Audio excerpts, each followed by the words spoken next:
The following is a production of CUTV Sports.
Welcome to Adamson Stadium on the campus of California University of Pennsylvania for CUTV's coverage of Vulcan Football 2013.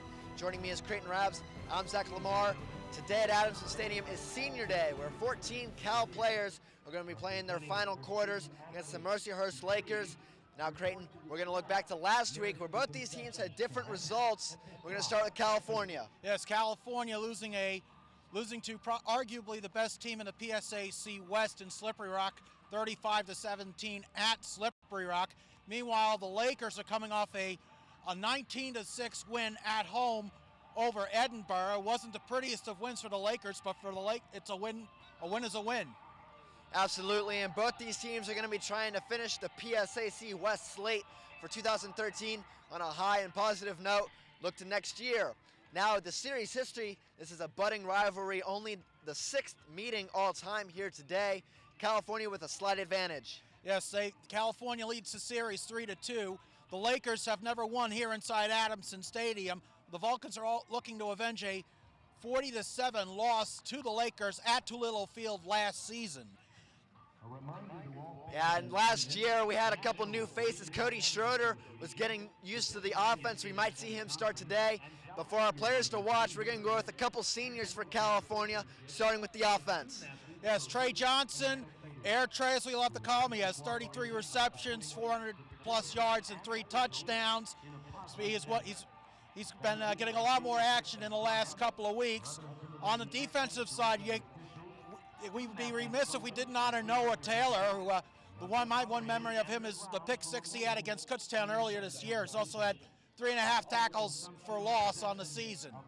A very quiet, successful year for both those players. We're going to look at Mercyhurst, and our original pick for offense, not playing today, but we have a replacement for him, and then on the defense, a stud player as well. Absolutely. On the offensive side, Brandon Brown-Dukes out with an injury. Alan Jones II, the redshirt senior, racked up 148 yards against Edinburgh last week. He's 121 yards short for 2,000 on his career. On the defensive side, you have Justin Golich with 11 tackles and a pair of sacks last week against Edinburgh. That earned him ECAC Division II Defensive Player of the Week honors. So it'll be interesting to see if California can hold Alan Jones II or keep him short from that 2,000-yard goal. It's going to be a fun and exciting Senior Day here inside Hepner Bailey Field. When we come back, we'll have kickoff here on CUTV.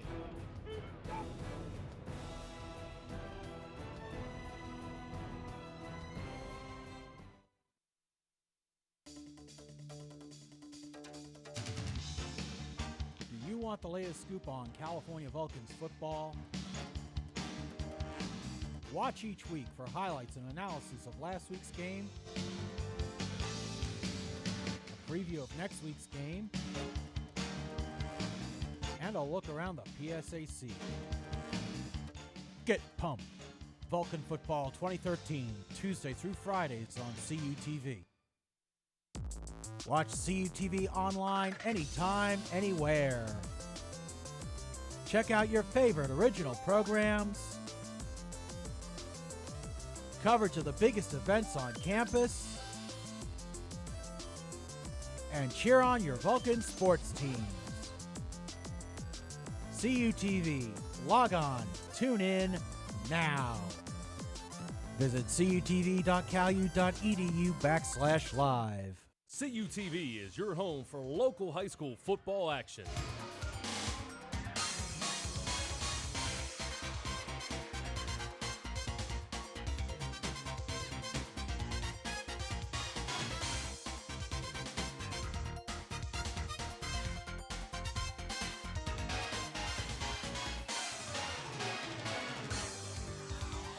Sundays at 8:30, Thursdays at 5:30, only on CUTV. There is a university built on an uncommon dedication to the whole student, where core values of integrity, civility, and responsibility are not just taught, but integrated into academic experience,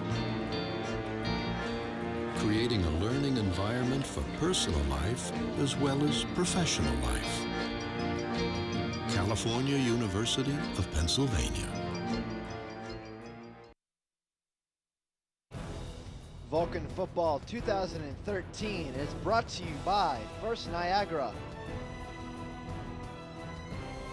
JD Waterproofing, UPMC Health Plan, Lee Supply Company, the Physical Therapy Institute, and Trip Total Media. And we welcome you back here to Adamson Stadium. The senior ceremonies have concluded, and now, Creighton, we're going to look at our JD Waterproofing tail of the tape. And you look at one of the things California that's been a problem for the California defense has been stopping the run. Mercyhurst has recorded over almost 240 yards a game on the ground. The Lakers also lead in the turnover margin. They are on the season. They are a +4, while California is a -5. And one of the things we were mentioning at the outset, their outstanding young sophomore running back Brandon Brown Dukes, the kid they call BBD, he is out with an injury. But like we said at the open, Alan Jones II looks to be the go-to guy for the Lakers, as was the case last week against Edinburgh. So I think that's going to be one of the big keys for California is can they stop the run? I mean, we've seen there have been games they have done that, like they did again 2 weeks ago, but then we've seen other games this year, the IEP game, the Slippery Rock game, the Westchester game, all 3 losses on a season. They had a hard time stopping the run. Absolutely. The 3-3-5 defense, we thought you would have a trouble stopping the run at the beginning of the year, and they have shown that at times they can step up to the plate and take a swing and stop the run, but sometimes they just come on the wrong side. As we see right there, the team almost ready to come out of the tunnel. We had our 14 seniors, as well as Thomas Hartley, call him Chief here at Cal U. Been working with Cal U for over 40 years, and he is retiring today.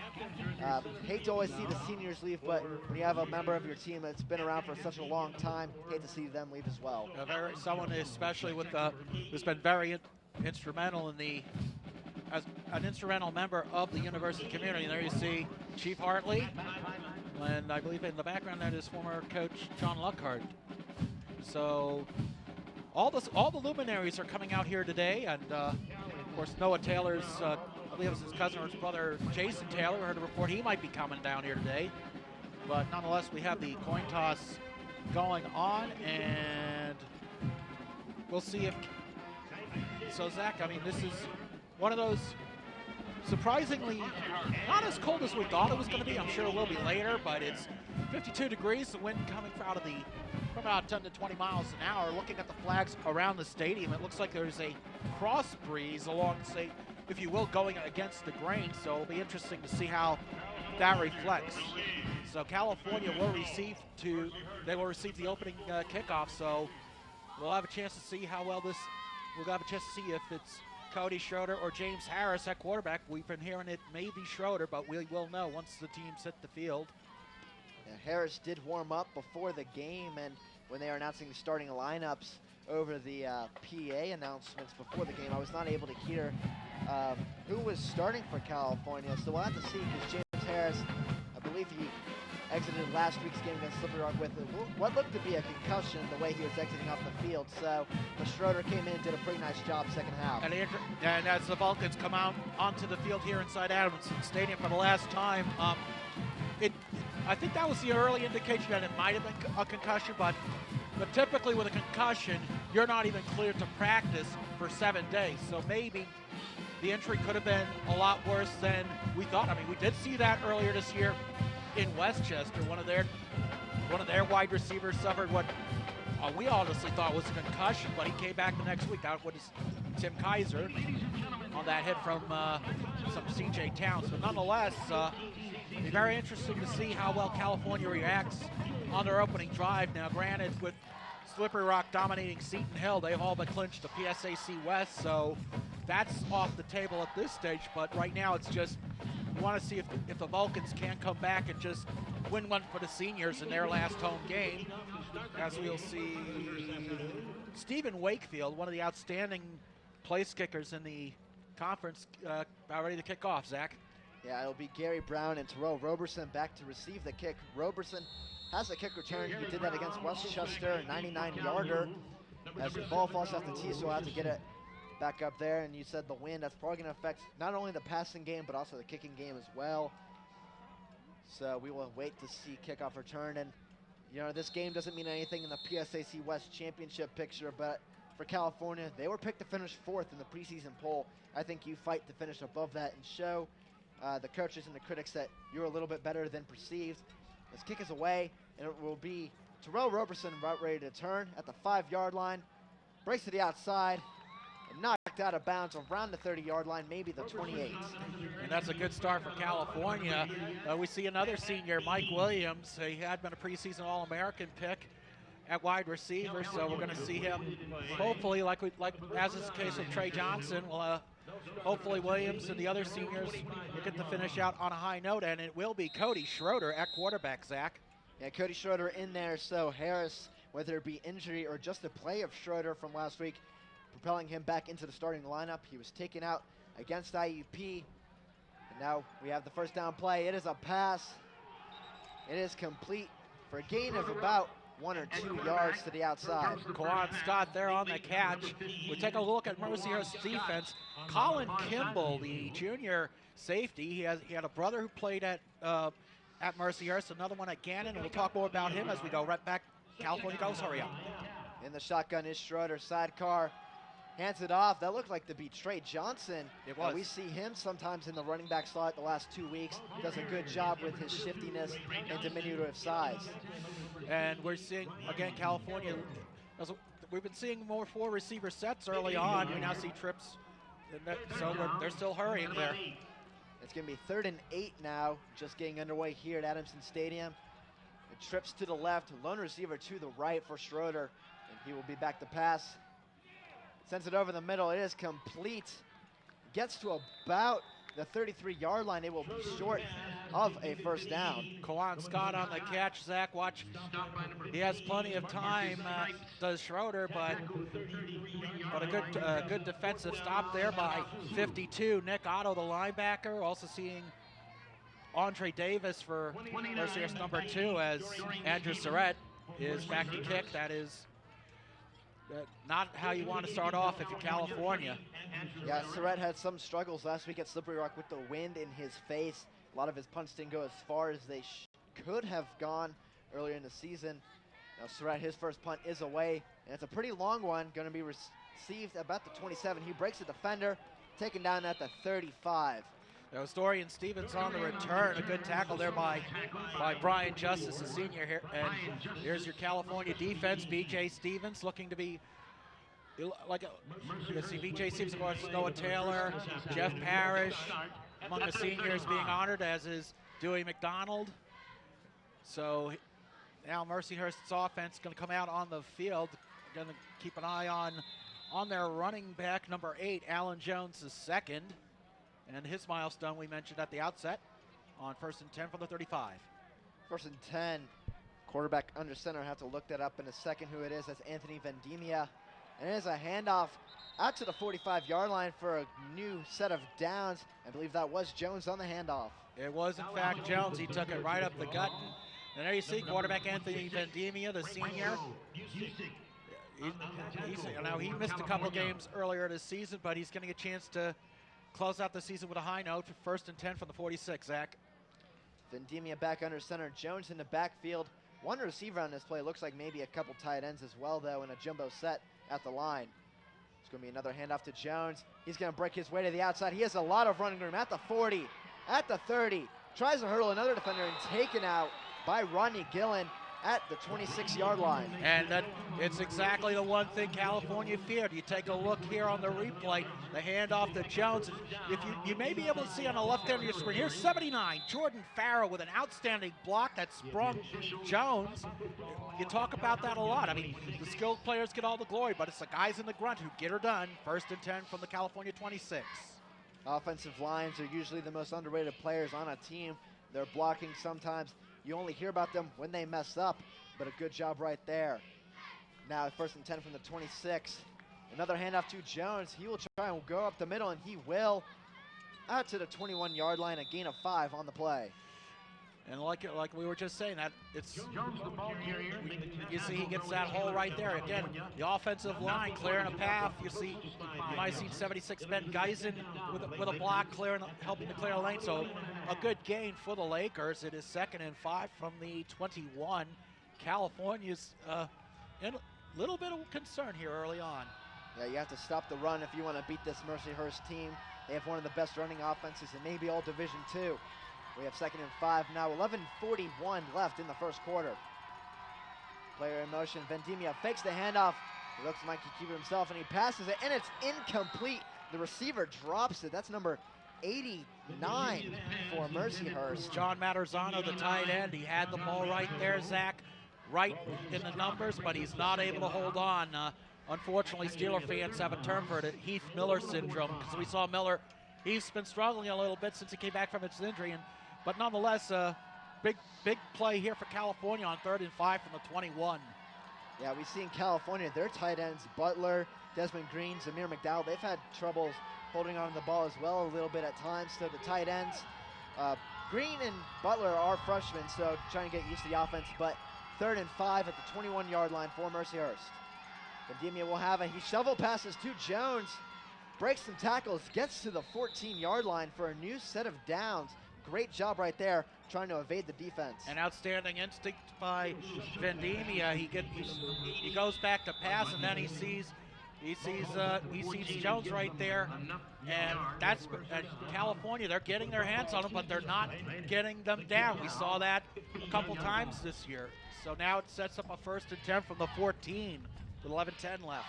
That's the first time that Mercyhurst is in the red zone today, is that they stand at the 14-yard line. 11 minutes left in the first quarter. Jumbo set yet again at the line. Handoff to Jones, works out the middle. He will be stopped for about a 2-yard gain on the play. They are going to give him 2 yards on that play, Zach. And they see Noah Taylor. I'm sorry, that's Branko Gusick. I thought that was 96 on the screen, but it is 26. My apologies. But nonetheless, he's going to be developing an outstanding player, the sophomore out of Steubenville, Ohio. So now you got a big 2nd down and 8 from the 12. You hope he can carry that momentum and maybe force a field goal attempt.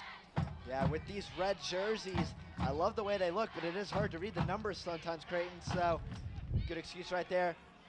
As Jones takes another handoff, he's at the 5-yard line. It looks like he might be just short of a 1st down, so bring up 3rd and very short. If he's short, it probably won't be by much, but once again, he runs to the left. He gets a good block from Ben Geisen, the left tackle, the guard rather.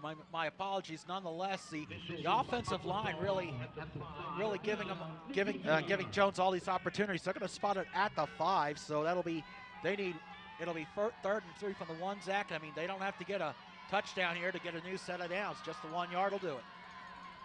Well, look to see another handoff to Jones here. He's been doing a good job getting the yards he needs. Takes a handoff and he is tripped up. But looks like he will have enough for a new set of downs where they mark him on the field. So lucky break, he takes the trip down to the field, but he keeps on going. Well, we may have to, and once again, you see Jones here. wide open lane it looked like, but you see a California defender getting in there. It's just going to be a matter of where they spot the ball. They may be calling for a measurement, Zach, and they do bring the chain gang out. But so far, if we call up the stats here for Mercyhurst, Jones is pretty much accounted for the entire offense. 47 yards on the ground, 7 yards receiving. They do give him the first. They do give him the first down. It'll be first and goal from the 4. And Zach, I mean, that can be a double-edged sword. You always, if you rely on that one guy, but at the same time, you get the plays as the game progresses. We're all keying in on him. They kind of ignore the other guys on the field. Yeah, we saw in our tail of the tape, Mercyhurst not the best passing team, so if California can shut down Jones in the running attack, might be able to come away with a victory. First and goal, 8:50 left. Handoff. Looks like Jones, he will be stopped short at the 2-yard line, being up second and goal now. He tried to find a gap through the left side of the line, but there were a swarm of California Vulcans stopping him. So that sets up, as Zach said, the second and goal. Looked like that was Gillen in on the stop, among others. So again, 2 more plays like that, and California will probably breathe a sigh of relief. Second and goal now, just over 8 minutes left in the first quarter. The first drive for Mercyhurst, almost in the end zone, right at the goal line. Might see another handoff to Jones. That's been the play of the drive, and it is Jones. Does not get in just yet, and he will be marked short at the 1-yard line. Looked like he was trying to extend himself, Creighton, but not able to get in. He could not. You saw a swarm of Vulcans just stopping Jones from crossing into the goal, crossing the plane of the goal here. Once again, you see Jones get through the right. Good effort there again. 79 Farrow for Mercyhurst. He cleared the lane, but once Farrow cleared, the Vulcans defense swarmed on him like bees to honey. So that sets up a big 3rd down and goal from the 1 for Mercyhurst. It's been about 6 minutes on this drive so far. A very long drive, running the ball, won't stop the clock. We have 3 on the play clock now. 3rd down and goal, and Vendimia will keep it himself into the end zone. Mercyhurst will strike first here at Adamson Stadium. And I mean, that almost seemed like the no-brainer play. Go for the quarterback sneak, but we'll see on the replay. Watch Vendimia just follow the lineman, and there you see the center. We can't get a number. That was, I believe, Steve Reinhardt, 67, clearing the lane to get Vendimia in as Wakefield tries the extra point. Wakefield, the senior kicker, out for his first opportunity. We have I believe that's an encroachment penalty. We'll have to see who that was, but Mercyhurst offensive lineman went down on the ground off a push from a Cal player, so we'll have to get the call from the officials. He might have been baited into that, but if he's unabated, then it will be another opportunity for a point after. And we'll get the call right about now. It might be, in fact, what you said. It is encroachment on California. And it did not give us clarification as to who done it on that play.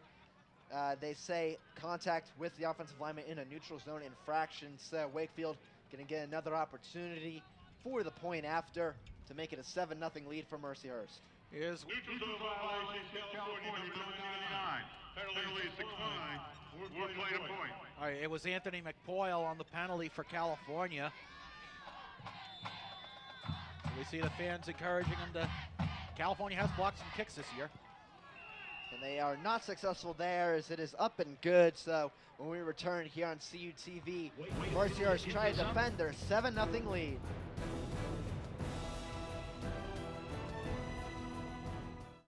With 18 institutions, my conference is the largest league across all NCAA classifications. With nearly 7,000 student athletes competing in 23 championships, my conference sponsors the most championships in Division II. With a 78% academic success rate, my conference graduates student athletes well above the national average. We compete with passion. We take pride in our efforts in the arena and in the classroom. The Pennsylvania State Athletic Conference. Passion, pride, Pennsylvania.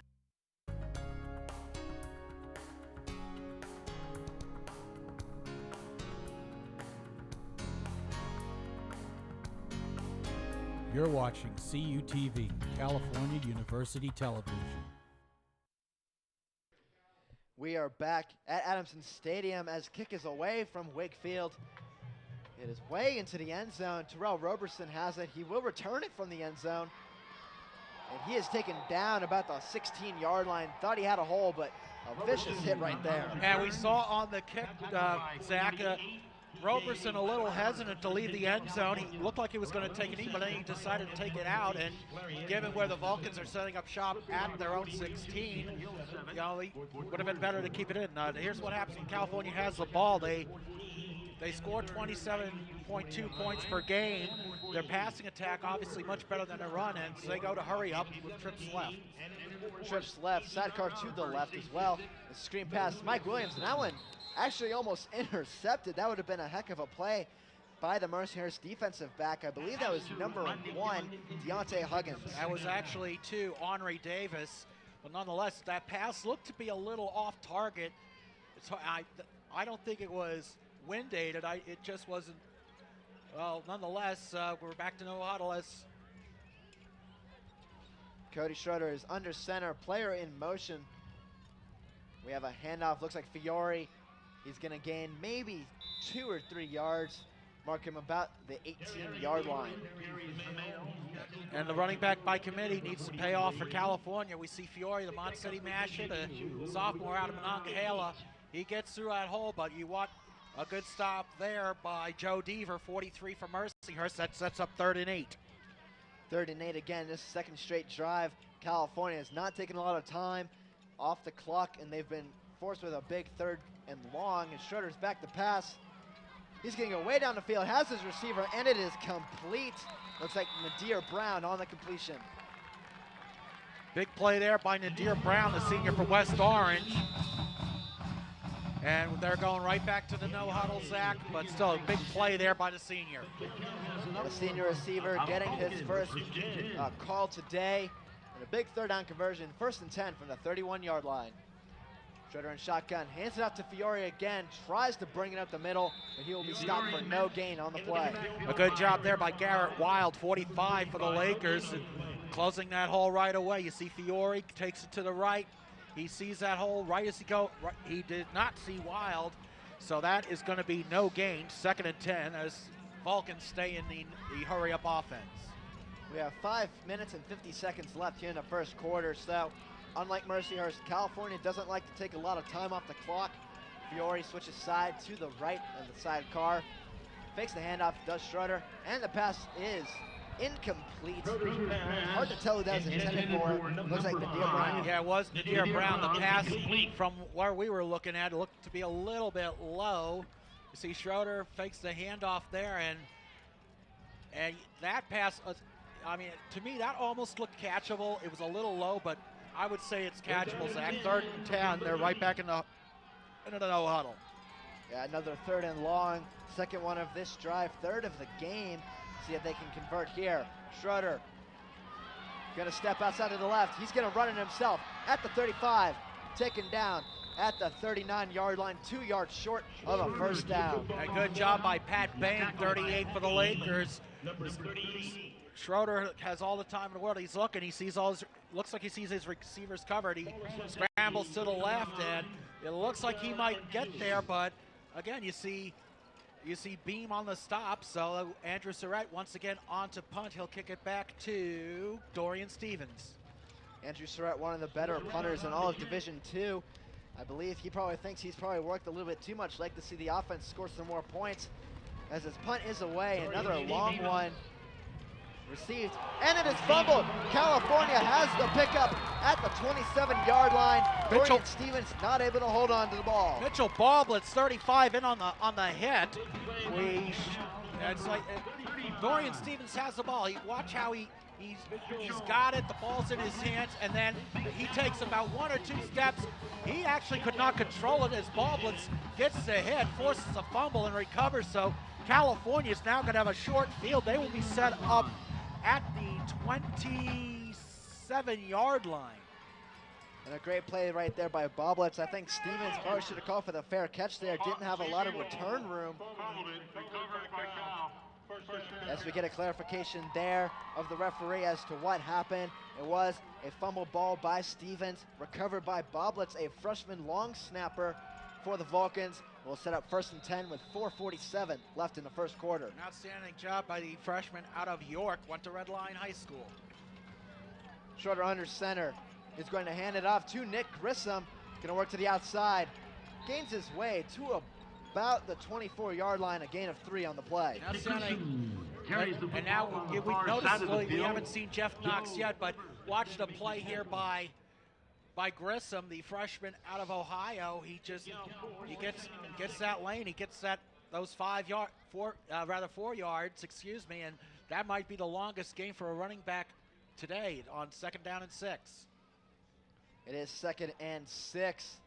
Player in motion for California. And it's another handoff up the middle. I believe that's Grissom. He has some room to work with, and a new set of downs right at the 11-yard line. Yes, it is. Grissom, my gut feeling is he's going to develop into the star running back a lot of teams have. Look at the good job the offensive line does, clearing a path like the Red Sea. It is now 1st and 10 from the 21-yard line. And you would love to see that for the Vulcan offense. You see Rondell White, Franklin Kiate, Alan Jones, even for Mercyhurst here today. They all have that star running back. California has a committee there. You can get one really star player. That'd be good for their offense. As Grissom has it again, out to the outside, and he will be taken down for a loss. Not something that happens very often this season. Not really. Joe Deaver in on he just sniffed out that play. Watch how Grissom gets the handoff. He'll take it to his left, and right there you see 43, Joe Deaver again on the stop. We've been certainly calling Deaver's name a lot so far this afternoon. 2nd and 12, or 13 rather, excuse me. It is 2nd and 13, 3:10 left in the first quarter. Schroeder in looks like the pistol formation, not far enough back. Call shotgun. As a handoff to Grissom, he fakes the defender out. There's a flag on the play. Taken down at the 15, but we'll have to see what the penalty marker is for. Given where it was thrown, I wouldn't be surprised if it's holding and if it comes back.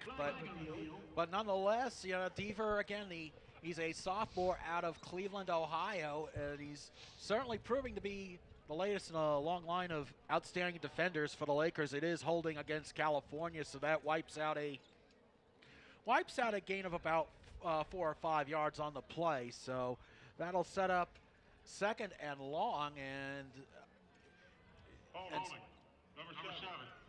it is holding against number 7. That is Des Green, the freshman tight end from Clairton High School, one of the bigger high school names in the area for Western Pennsylvania, doing well in the single A playoffs to date this year.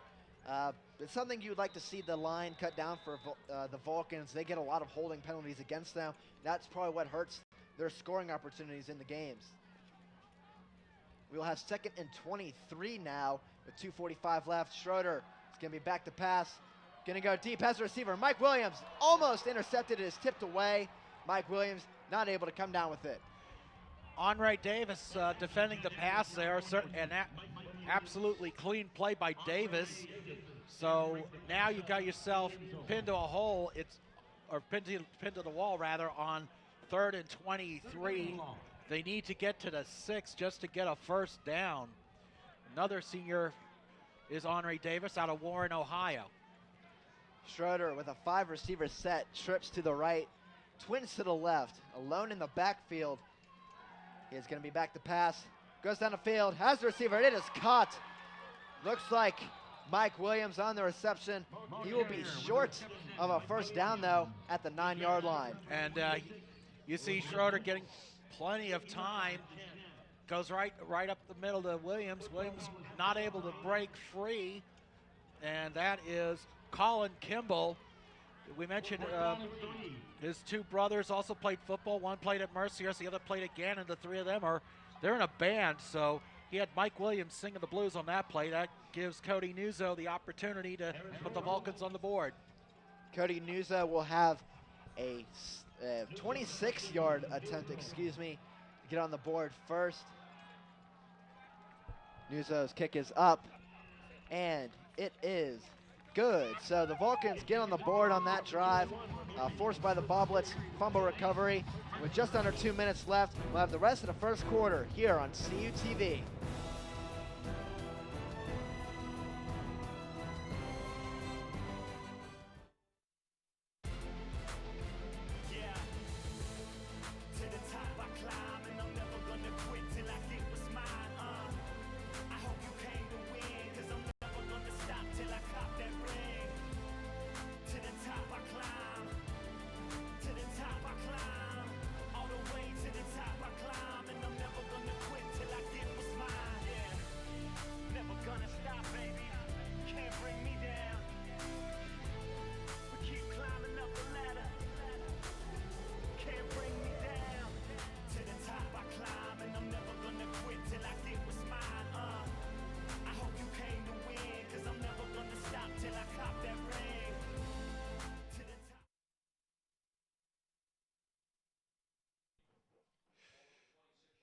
And we are back here at Adamson Stadium. Just under 2 minutes left in the first quarter.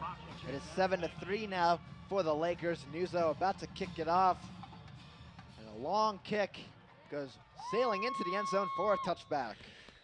Well, that certainly helps California's cause there. It goes without saying. Now you take a look at Mercyhurst. California's defense only allowing a little under 17 points a game. They're trying to contain Mercyhurst's offense that scored 33 points a game. And the Lakers they've had a stretch of 3 games against Cheney, Seton Hill, and Gannon where they scored 50-plus points. So that might skew the scoring average just a little bit. Nonetheless, just an impressive output by this Lakers offense led by quarterback Anthony Vendimia. Yeah, anytime you put 50 points up on the board, no matter who it's against, it's always something to see for the opposing teams you're about to play. Vendimia fakes a handoff. He's looking to pass. It's a screen pass. And it's going to go still running and upended at the 38-yard line. That was R.J. Miller, the tight end, on the catch. A very effective. You see Miller looks like he's going to be blocking, not really part of the play, but then he breaks free from his block. He gets, again, you see Steve Reinhardt, 67, the center, gives him that block, and that helps get him the first down. Yeah, and a note for the line of Mercyhurst, there are only 2 seniors, so 3 of these 5 players are going to be back next year and then continue their development. As Jones has the handoff now, but he will be stopped for maybe a gain of 1 on the play. They have gain of 1 on that forward progress. Once again, Jones trying to find a hole, but this time the Vulcans defense closed that hole pretty quickly. So we were mentioning at the outset, Jones is he entering the game with. That's actually number 6, I believe, Creighton. That's Richie Sanders. So it was. My apologies. Jones not in on this drive. We'll have to see if he comes back in later. I just noticed that while you were commentating on the replay. We have a 2nd and 9 play now from the 39. Sanders with a handoff, taken down in the backfield for a loss by the Vulcans. Brian Justice in on the stop. He gets Richie Sanders behind the line of scrimmage. Now you're gonna. Justice just breaks right through the offensive line, and he stops Sanders from getting a gain. And you know what? It's weird. Sometimes we see some of these jerseys, a 6 can look like an 8, but you're clearly now with the sun starting to set a little bit, it's easier to see that it is a 6. They have Jeff Green, 40, in at fullback. So we'll see what they do here. A fullback formation. Mercyhurst has used that a few times here today already. A fake handoff. Vendimia going back to pass. And is incomplete. Surprised we don't see a pass interference call there, though, Creighton. Looks like Dewey McDonald was all over the receiver. I would definitely agree with that. Lucky break there by California. You see Vendimia gets all that time on the block, and then that actually, I believe, was Rodney Gillen on the defense. But nonetheless, a big break for California as they forced the Lakers to punt. And that is, I believe, that is 83 back for California. Jason Adamson getting a chance to return the punt here. Yeah, the redshirt freshman back to return the punt. Gary Brown has been struggling in the punt return department. Trey Johnson, you probably don't want to get him hurt in his final senior home game. Adamson with a little bit of return room out to the 29-yard line, so a decent return there for the Vulcans. Will set them up with decent field position. And that is actually going to be the end of the first quarter. And that is the end of the first quarter, so when we come back, we'll have the rest of the first half here on CUTV.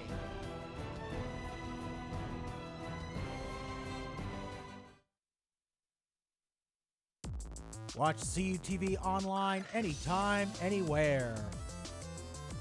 Check out your favorite original programs,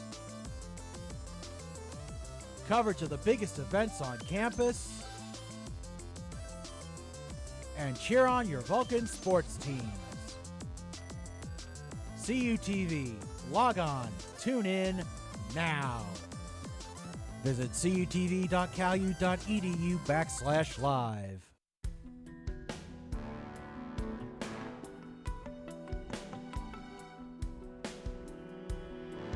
You're watching CUTV, California University Television.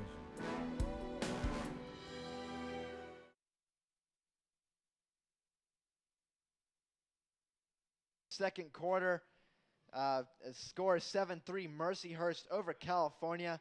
Cal about to receive the ball. We're going to look at game notes for California. They are second in the scoring defense.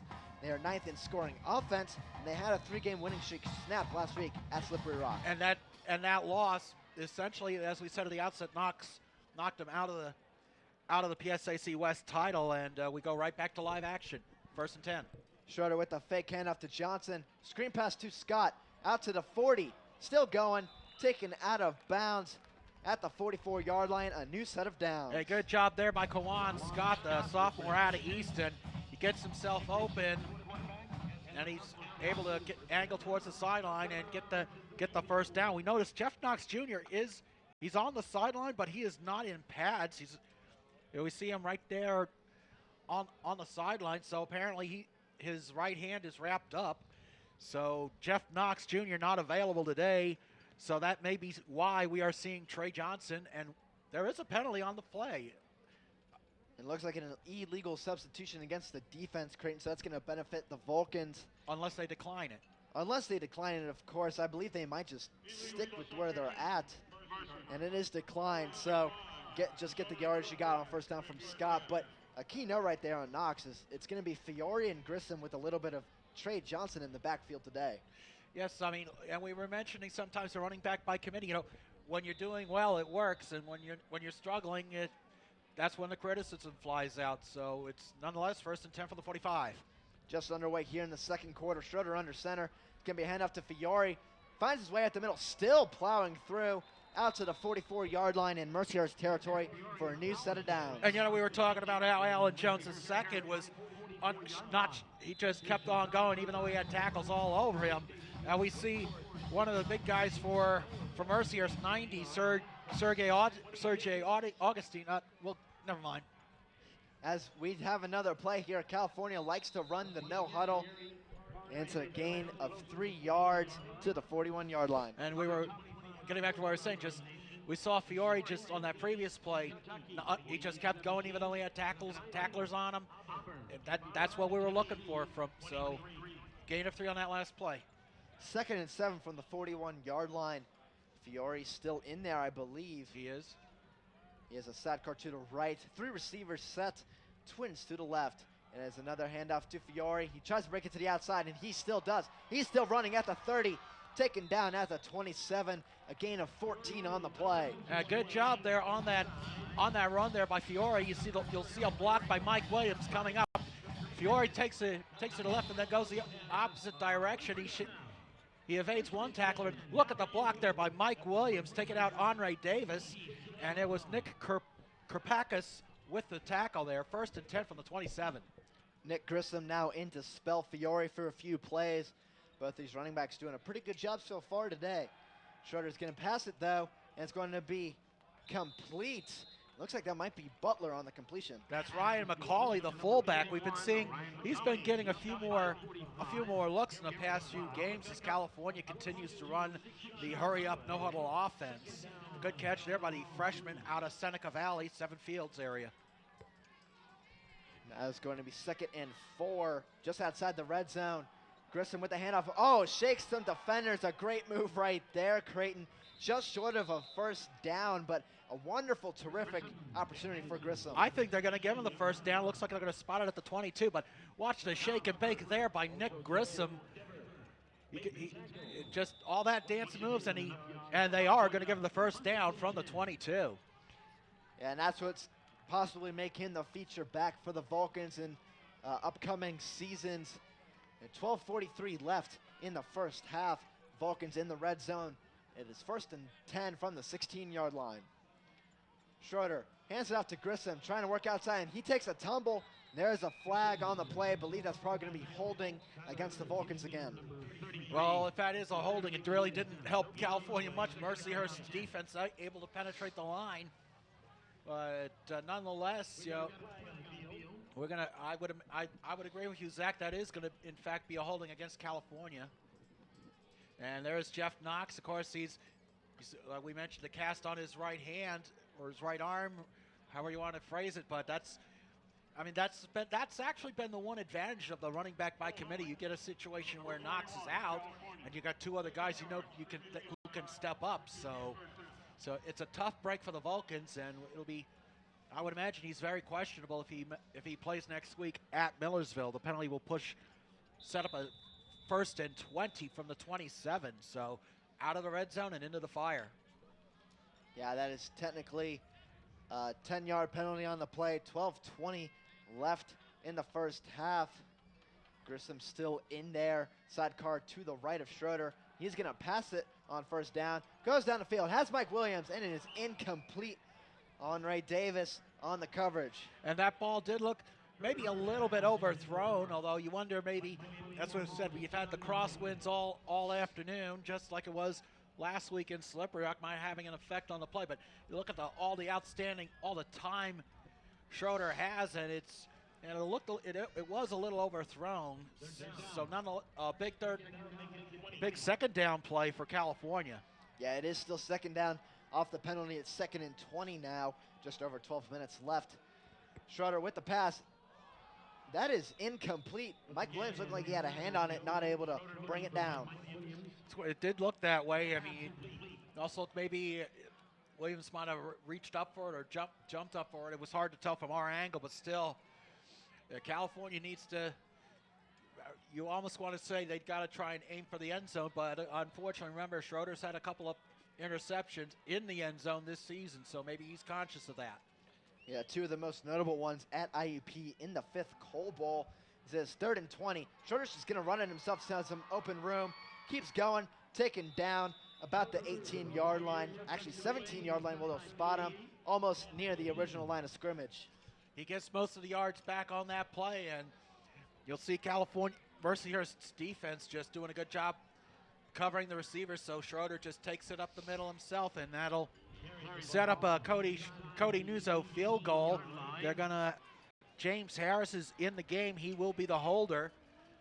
You never know. Sometimes they could try a fake, but then again, maybe not. It will be a 34-yard field goal attempt.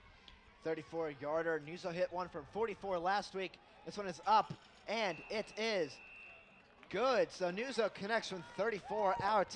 Makes it 7-6. Mercyhurst lead. When we come back, more second quarter action.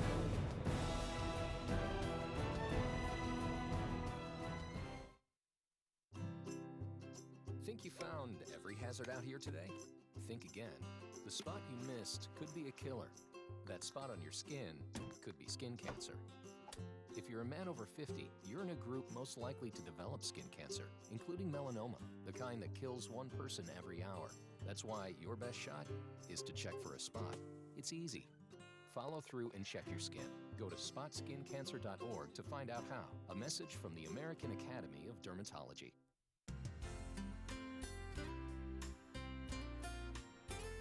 You are watching CUTV, California University Television.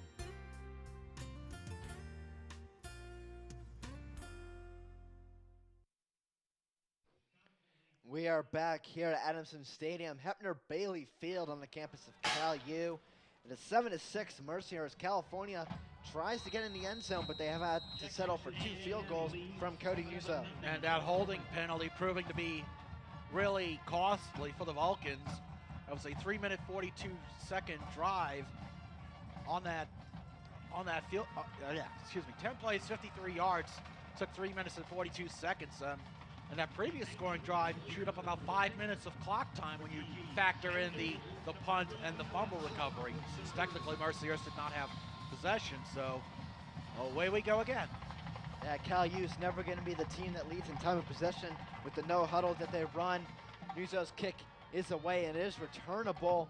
It is taken at the 10-yard line. That is Richie Sanders. He has a lot of room to work with. Tripped up and down at the 33-yard line. And we take a look now at these Mercyhurst Lakers. They lead the PSAC West in rushing offense. That was on display in that first scoring drive. 270 yards allowed in the last 7 quarters. And the injured Brandon Brown Dukes, the 4th Mercyhurst running back with 2,000 career yards. So it's a little bit of a, it's pick your poison almost if you're California. Would you rather deal with Dukes or Jones? And it looks like, I believe that's Sanders in the game, or It's hard to tell if it's 6 or 8, but we'll find out shortly. That is actually Alan Jones as he will get the handoff here. Break it to the outside. He's at the 40. And just short of a first down at the 44-yard line. Jones back in on this drive. And we were pointing it out, pick your poison. Watch the way Jones tries to take it up the middle. He doesn't see an opening, but he sees an opening to his right. And you see Rod, and just outstanding blocking there by Jaquan Williams, 17 from Mercyhurst. That enables Jones to extend the play and get a gain of 9 on 2nd and 1. 2nd and 1 from the 44-yard line. 10:40 left in the first half. Jones still in there. Twins to the left is a handoff to Jones. He will break it up for about a 3-yard gain, maybe 4 yards to the 48-yard line. And that will be enough for a first down. And now the one thing with Jones, as we said, he has 3 100-yard rushing games in his career. So the way things are going, right now he has unofficially 57 yards. So if the California defense can't stop him, it might be number 4. It is 1st and 10 from the 48-yard line. Vendemia fakes the handoff. He still has it. He's going to be sacked. That is B.J. Stevens on the sack. B.J. Stevens, the senior out of Gateway High School, Monroeville area, getting in on the sack. I'm sure he's probably a little disappointed that his Gators lost last night to PCC, but nonetheless, he gets through the backfield untouched. That sets up a 2nd and about 16. And that's one area where Cal has struggled this year, is getting sacks and pressure on the quarterback. Last year they did that so efficiently, and Stevens had so many tackles for loss. I think he actually broke the record for a season. This year it just really hasn't worked out for them the same way. 2nd and 16 from the 42-yard line. Well, I think a lot of it is that teams are running more against California this year. Vendemia back to pass. It is a screen pass. Read immediately, but the defender is shaken off. Let's see who that was on the completion. That was Alan Jones. Alan Jones showing that he can catch as well as run. As soon as you see Jones on the break there, Vendemia lofts it over a California defender. Lofted it over Noah Taylor's hand. It was Taylor who was in on the stop, but if that was if he hadn't arced it over, Taylor could have knocked it down or even intercepted it. But nonetheless, California has 16 sacks on the season, as we are now at 3rd and 10 from the 48. They need to get to the 42. Yeah, back at the original line of scrimmage. It's a handoff to Jones right back up the middle. He has enough for a first down and a lot more. Still not down. Finally taken out at the 30-yard line. A gain of about 22 yards. And just when you think you have Mercyhurst on the ropes, Alan Jones II once again proves you wrong. Take a look at the hole. He gets through the right side, and then he just keeps on going. It took about 5 yards for C.J. Towns to finally take him down. So now you have a 1st and 10 from the 30. You're Mercyhurst on the verge of possibly getting another touchdown. Jordan Bowman was on the stop, a freshman safety. As another handoff to Jones up the middle. Stop for no gain on this one, so California able to bottle him up on that play.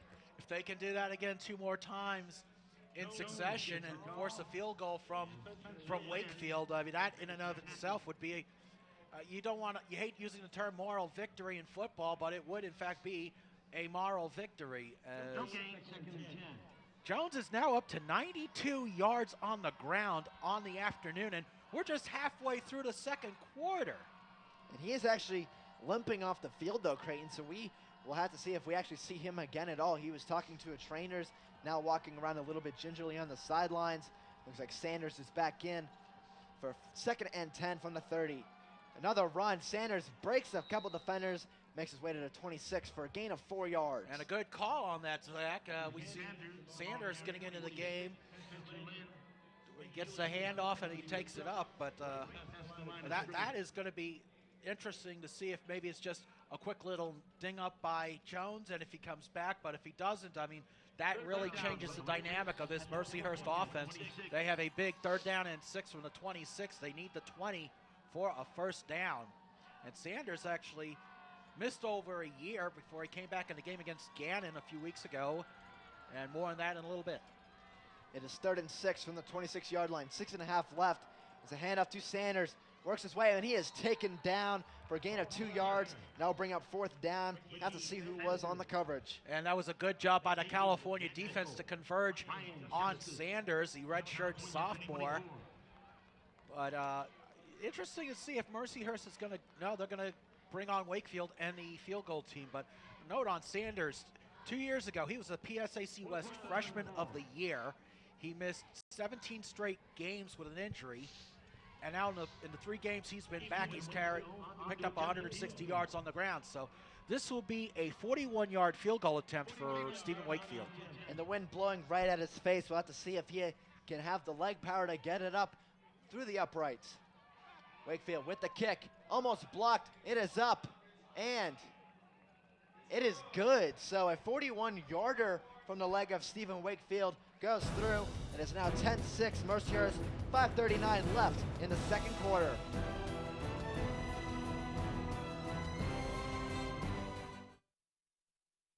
CUTV is your home for local high school football action.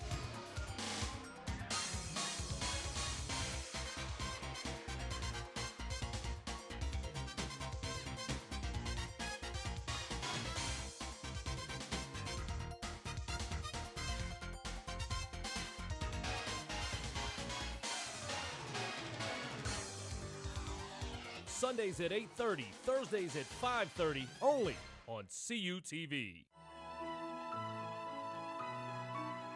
You're watching CUTV, California University Television.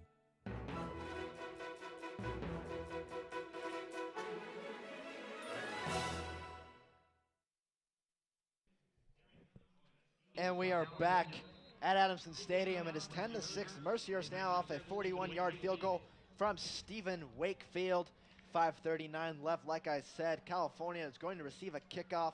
Looks like Terrell Roberson and Gary Brown back there for the kick. He is 10 for 11 on field goals this season. 41 is longest of the year. He has a career long of 46 he kicked last year against Mercyhurst. Millersville, rather, excuse me. And the ball is kicked off. It's going to be a line drive and does not go out of bounds, but it goes through the end zone. Creighton, we're going to look at the PSAC West standings. Slippery Rock all but clinched the division. California in second, tied with Gannon and Indiana. And they have clinched. Slippery Rock 55, Seton Hill 21. Indiana was beating Gannon rather decisively. So, and further back down the standings, you had Mercyhurst winning a rather ugly game with Clarion 9-7, but still, California, if they can hold on to win, they'll be finished in a second place tie with IUP as we are at 1st and 10 from the 25. Schroeder fakes the handoff. He still has the ball. Throws it way downfield, and the pass is complete. Looks like Nadir Brown on the reception. That was Brown. Brown had to come back to get that ball, but nonetheless a gain of 9 on the play that'll set up 2nd and 1. And because there was no contact when he was past the first down marker, that's why they marked it where they did. The clock keeps running. 2nd and 1 from the 34. There's a handoff to Nick Grissom, and he will get just enough for the new set of downs at about the 36-yard line. Nick Grissom going CSI on the Lakers defense. So, I mean, we were talking about this. Sometimes having that feature back helps, but if the committee is working well enough, why fix what isn't broken? 1st and 10 from the 36, excuse me. Grissom stays in there. 5 minutes left in the first half. It's going to be a fake handoff. Schroeder's going to go deep down the field. Has Nadir Brown. He just overthrows him, though. Nadir Brown, he is tall, but his arm's not long enough to get that one. And he also had Mike Williams wide open further down the field. And so now that sets up the 2nd and 10 for California. And on that last drive for Mercyhurst, they chewed 5 minutes and 33 seconds off the clock. So the time of possession battle could be a very huge factor here. And that's the one area where Cody Schroeder might not be better than James Harris. That Harris has a very powerful arm to go downfield. This pass goes to no one, but the sideline there were receivers in the area, but none of them came back for the ball. I think he was intending it for Mike Williams, but it sailed just a little bit to Williams' left. So now you have yourself a 3rd down and 10 situation with 4:48 left. It's going to be this could very well be a very big play in the first half. The last thing you want to do is give Mercyhurst a chance to pile on. There are 2 sidecars, Fiore and Grissom, one on each side of Schroeder. Schroeder gonna throw. That one incomplete, and it is intercepted. And Mercyhurst returner still has it. He's at the 30. He's at the 25, the 20, taking out about the 18-yard line. That was number 38, Pat Beam. Pat Beam, the recipient of a very lucky bounce. We'll see the pass. It looked like it was in and out of Mike Williams' hands. Williams unable to control the ball. It is tipped. There might have been a little interference, but it also looked like the Mercyhurst defender playing the ball. So now you're going to give Vendemia and Sanders and or Jones a short field as they mark the ball at the 15-yard line. So that's been the bugaboo for the Vulcans all year. If it's not any, although to be fair, that wasn't as much Schroeder's fault as Mike Williams not holding on to the ball. And Fiore also whiffed on a tackle. Fiore used to play defense before switching to running back for the Vulcans. Not doing a good job of making the sound tackle there. Allowed for Bame to get down the field a little bit further. As Vendemia has 1st and 10 from the 16-yard line, hands it off. I cannot tell who that is. I think it's Jones, as you just told me there, Creighton. And thank you to our director, Gary Smith, as well. A big gain on the play. And now that should put Jones over 100 yards. You know, we noticed he is down. Now I don't know if he's just adjusting his spikes or what it is, but they haven't called the trainers out, so he's going to get. They were about to send Sanders in from the sidelines, so Marty Schatzel calls him back. So it looks like it might just be a cleat issue, nonetheless. Not a bad idea, though. I mean, they are grinding clock on 2nd and 7. Just under 4 minutes left in the first half. 2nd and 7 from the 13. Fake handoff. Vendemia fumbles the ball. He is under pressure and taken down by the Vulcan defense. As to see who the tackler was. Looked like B.J. Stevens on the play. It definitely did, and Vendemia just couldn't hold on to the snap. You take a look here. Vendemia faked the handoff. It looked like it was going to hand it off to Jones or fake the handoff. He's able to recover it, but he's not able to escape from B.J. Stevens. I believe that might also have been, well, we couldn't tell who the other defender was, but nonetheless, a costly mistake there by Mercyhurst. They now have the ball at the 22 on 3rd down and 16, but they're taking their time. They're killing the clock, so they're not giving California an opportunity to respond on offense. If you hold Mercyhurst to a field goal here, that would be a good opportunity for the Vulcans. Try and tie the score before halftime, as we're going to have a timeout now by Mercyhurst. And rather, it looks like they might have gotten their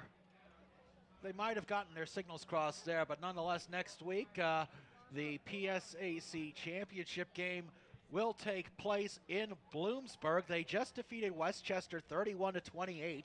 They will take on Slippery Rock at Redmond Stadium. You can watch it online or on your mobile devices at pcn.com. So, CUTV will be producing that game for PCN and the PSAC. Quite a testament to our outstanding work throughout the state. I'm proud to be part of a crew that we get to travel all over the state, to Westchester, to Erie, to even Lock Haven last year. So I think the work that you and I and Tyler Harris, Cody Jeanette, our camera people, Allison Steinheiser, Courtney Salmon, Brianna, I'm going to butcher your last name, so we won't even try it, and of course, Kat Leverfinger. I will put our crew up against any television station in the Northeast. As Vendemia comes back to action, a big 3rd and 16 play, and I'm not sure if they have a little. Okay, now the official's going to put the ball back into play. It is always fun to cover both football, basketball, whatever it be for CUTV. We have 3:05 left in the first half. 3rd and 16. Fake handoff. Vendemia goes down the field. One is complete. Breaks a couple tackles just short of a first down, maybe 1 yard away. We'll have to see if they go for it or go for the field goal. That was Jaquan Williams on the catch. Zach watches Vendemia gets all day, or he gets enough time to throw the pass up the middle to Williams.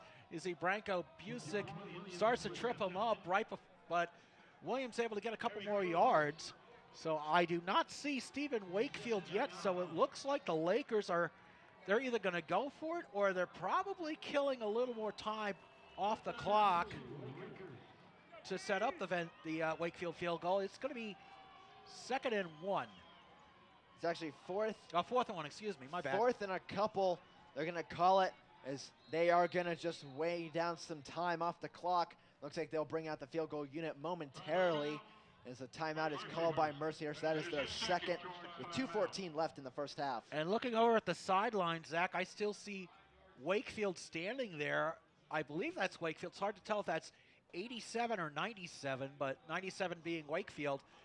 And I think he's now filtering his way over to the huddle, so we might see a field goal attempt with 2:14 left. Obviously the Lakers trying to make sure that California doesn't have a chance to grind out the clock on their own and score. But I mean, we've seen this California team when there are drives where they can just strike quickly. So it could very well ultimately blow up in the Lakers' face. But right now Jones has 94 yards on 13 carries today, as Wakefield will attempt looks to be a 24 or 25. It's going to be a 24-yard field goal as that's spotted at the 14. It is a 24-yard field goal. Wakefield waiting for the snap. It is up, and it is good. So Mercyhurst strikes again. California able to hold them to another field goal. Now with a 1-touchdown lead, 13-6, with 2:10 left in the first half. When we come back, the thrilling conclusion to the first half.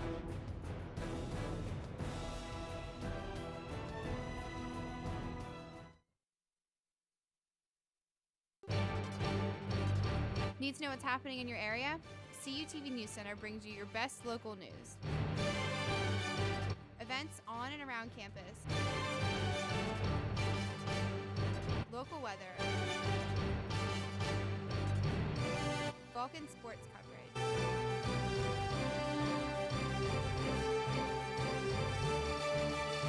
CUTV News Center, live, Thursdays at 5.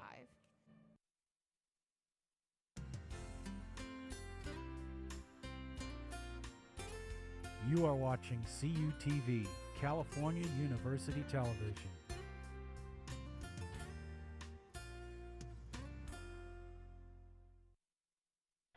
And the kick is fielded about the 19-yard line. We'll have to see exactly who that was. And you're telling me that was number 39, Alex Beasley, a freshman linebacker.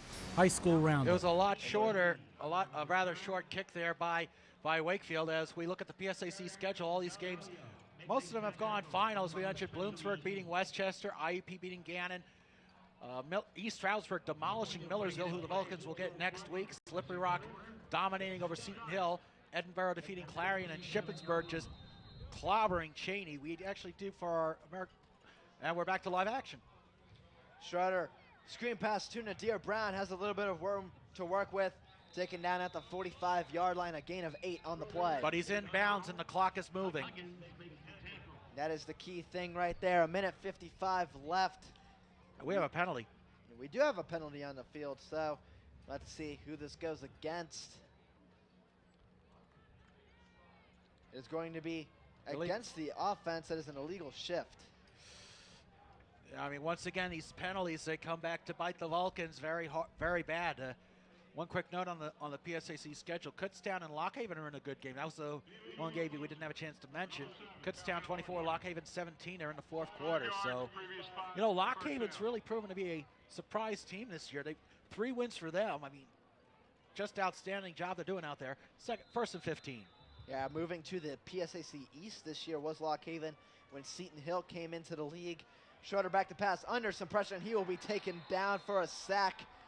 We'll have to see who that is. That is number 22 for the Lakers. Ricky Matthews just blowing up the offensive line. You're going to see he gets right around the left side of the line, and he just, despite the best efforts of 78, Mike Price. Matthews gets the sack. 2nd and a lot. 2nd and 27. So California, they have to go 80 yards now to try and get down the field for a touchdown or possibly a field goal to inch closer to the Lakers before halftime. There's 1:10 left, and they're just letting time run off the clock. No hurry up at all for the Vulcans offense. As a handoff to Fiore, breaks a couple tackles, gets his way, still working to the 27-yard line. They'll make it 3rd and 20. And now looks like now they're going back to a hurry up. They're under a minute left. You don't know, maybe they're trying to prevent the Lakers from getting the ball back on a punt, but nonetheless, it's going to be a 3rd and 19. It's at the 28. They need to get to the 47. It is 3rd and 19, they're going to call it, so an 8-yard gain from the previous play. 30 seconds left. The Vulcans look like they're just trying to make it to halftime at this point. I'm surprised to see that. You have so many tall receivers and receivers that are good at breaking tackles. Why not just try and throw it down the field and get closer to scoring? And so we have a handoff to Fiore, works outside, breaks a couple tackles, and he is close to a first down, and he will get it at about the 33-yard line, 34. And we do have a timeout. So Mercyhurst is going to call their final timeout with 11 seconds remaining. And here's some news and notes from around the PSAC. As we mentioned, Slippery Rock knocking off Seton Hill, so they clinched the West outright. Bloomsburg defeated Westchester, so the Huskies win the East. That'll set up the state game at Redmond Stadium next Saturday. Neither team has won the state game since it was reinstated in 2008. However, Slippery Rock did win it a few times in the 70s. The quarterback on that team was their current head coach, Dr. George Mahalik.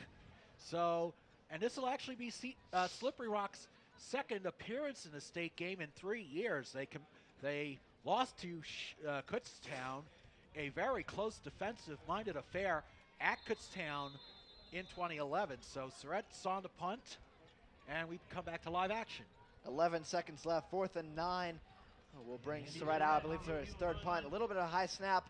Punt is still away, and it's a very long kick. Bounces at the 10-yard line. Still going.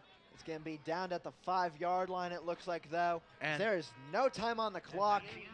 So when we come back here on CUTV, we will have second half action. 13-6, the Lakers lead.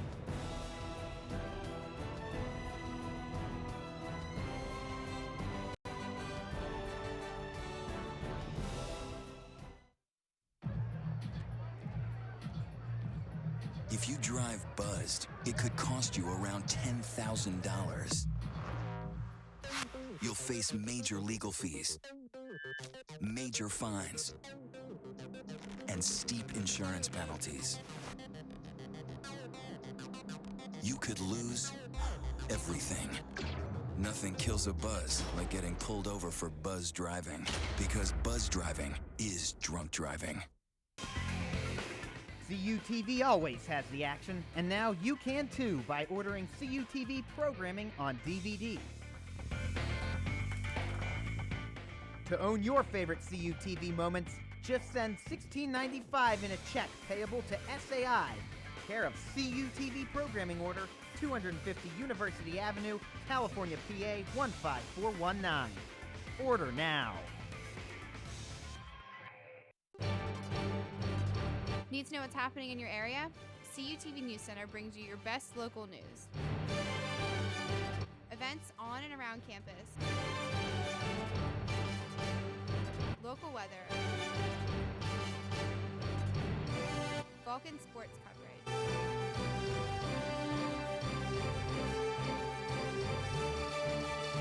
CUTV News Center, live, Thursdays at 5.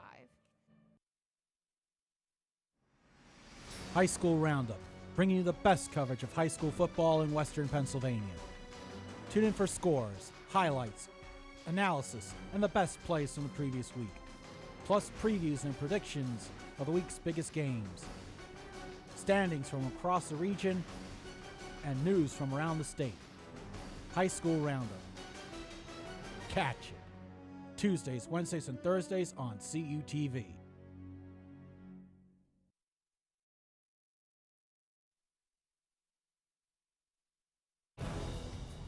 Vulcan Football 2013 is brought to you by First Niagara, JD Waterproofing, UPMC Health Plan, Lee's Supply Company, the Physical Therapy Institute, and Trip Total Media. And we are back here for second half action. We're going to look at our halftime stats brought to you by Trip Total Media as the Lakers lead 13-6. And Mercyhurst with a net 86 yards rushing, led by Alan Jones II and his 94 yards on 13 carries. Time of possession, it looks a lot closer than it actually was. Both teams having a couple of sustained drives, but Mercyhurst with an edge, 16 minutes to nearly 14 minutes for California. The one number that sticks out like a sore thumb, the 3 penalties for 25 yards. Those penalties, in a couple of cases, really killing California's momentum offensively. Each team with a turnover as well. Cody Schroeder, 7 for 15 for 70 yards and an interception. That interception turned into a field goal for the Lakers. So 30 minutes left of football here inside Adamson Stadium. Here we see, this is the run by Alan Jones II earlier on in the first half. He gets that wide open space for a large gain before Rodney Gillum just buries him to the ground. And then you'll see the touchdown, the only touchdown we've had so far, Anthony Vendemia punching it in right up the gut from 1 yard out. And then those are your highlights. It's Cody Nuzzo about to kick it away for the Vulcans. And like you said, Creighton, only 1 touchdown so far in the game from Vendemia. Quarterback keeper, a few field goals from both teams, 2 from Wakefield, 2 as well from Nuzzo. We're going to have kickoff right now, and it is away. The kick is up. It's going to be returned from about the 3-yard line by Vladimir Rock.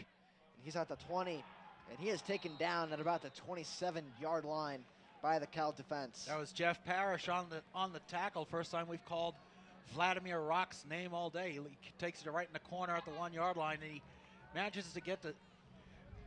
to find that opening, and that sets up the Lakers with some pretty good field position at the around 27-yard line to start the second half. Vendemia going to come out. Let's see who the running back is. We've seen a couple of them, Sanders or Jones. And it's Jones.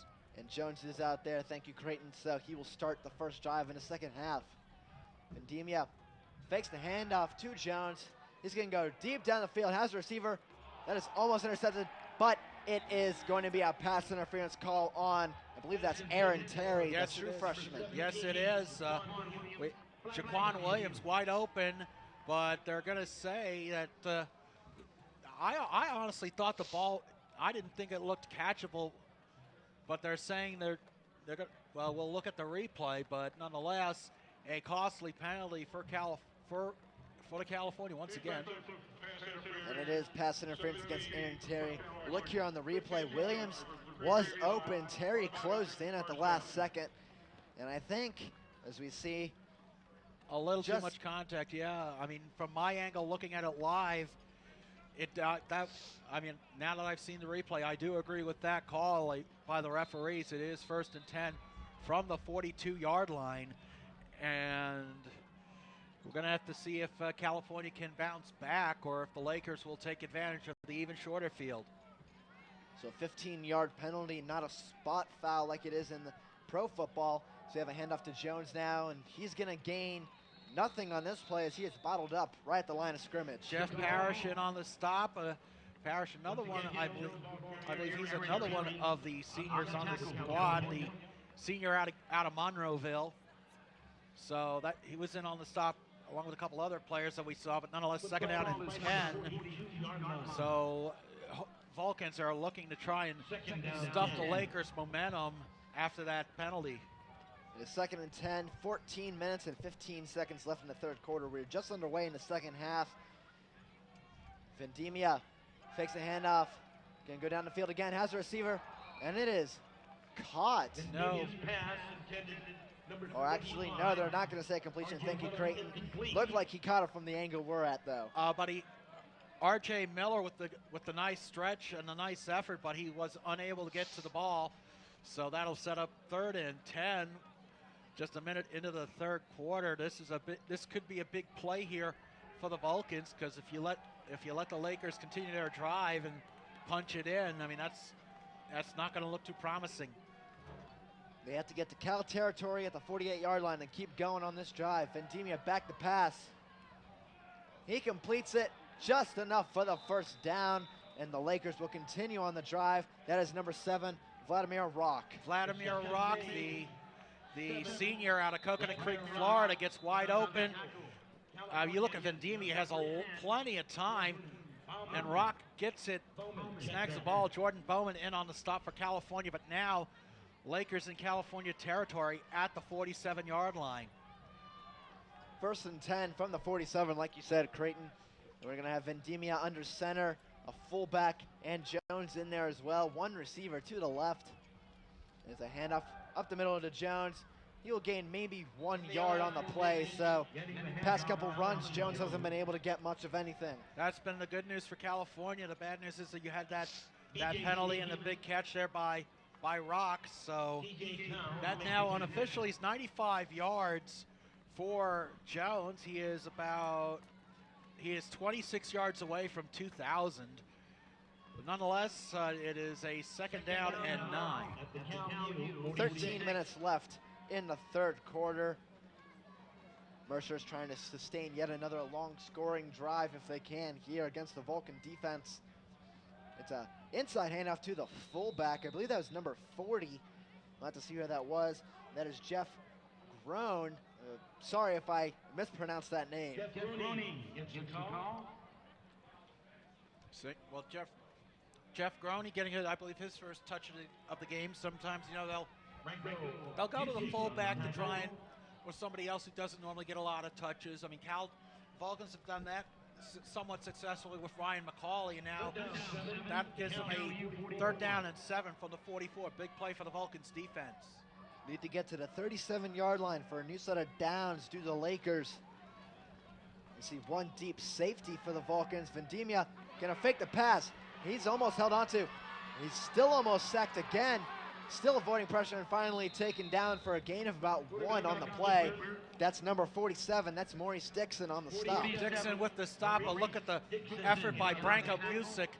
Busick trying to get the Branko buster on Vendemia, but Vendemia escapes. He kicks out of it, and now he scrambles to the other side and somehow is able to get a gain of a yard, but nonetheless a moot point as Mercyhurst now about to punt it away. I believe this is the 2nd punt for Mercyhurst. We see Jason Adamson back there yet again to return the punt. Trey Johnson not filling those duties today as the punt is away. It's going to be fielded by a Mercyhurst player. Faked out the fair catch did Adamson. It was Ricky Matthews downing the ball inside the 10-yard line. And here's, as we see, we have California's schedule started off promising, an exciting win, come from behind win at Hillsdale, then a dominating win over Kutztown, win over Edinburgh, and then back-to-back losses at Indiana, at Westchester, three wins in a row, Clarion, Seton Hill, Gannon, and then losing last week. Vulcans hope that this pattern does not hold out on 1st and 10 from the 8. There's a handoff to Fiore up the middle. He'll gain about 1 yard. And Creighton, when we look at the Cal schedule, they lost to the same teams they lost to last year with the addition of IUP this year. Yep, and I think a lot of people talk about, California's having a down year, the program's on decline. I don't think that's the case. I think the rest of the PSAC is catching up. So it's nonetheless 2nd and down and 9 from the 10. Yeah, 1 yard gain for Fiore on the play, as you saw on your Physical Therapy Institute scoreboard. It's 13-6 Lakers, 10:42 left in the 3rd quarter.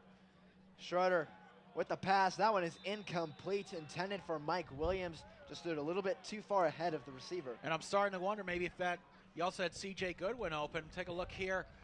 Schroeder just fires it off quickly, but it was out of Williams' reach. But so now you have yourself a 3rd down and they're calling a 3rd and 8 from the 10. So 3rd and 8 now. Schroeder under a little bit of pressure, has the receiver. That is Trey Johnson. He has a lot of room to work with. At the 30, taken down about the 33-yard line. A gain of 23 on the play. And that's what you want to see from your seniors. You watch Trey Johnson lining up in the backfield, Schroeder firing. He gets some good blocks by his offensive lineman, and then you see Air Trey cleared for takeoff. Gets it to the 33, 1st and 10. 10-13 left. Schroeder back to pass again.